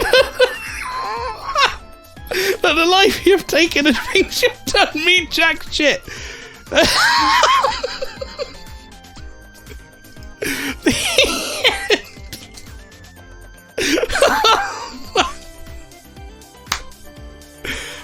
we take a shit on the moon? Or whatever. We've done it. It's done now. Oh, wonderful. Oh, lordy, lordy, lordy. Right, okay. Chat.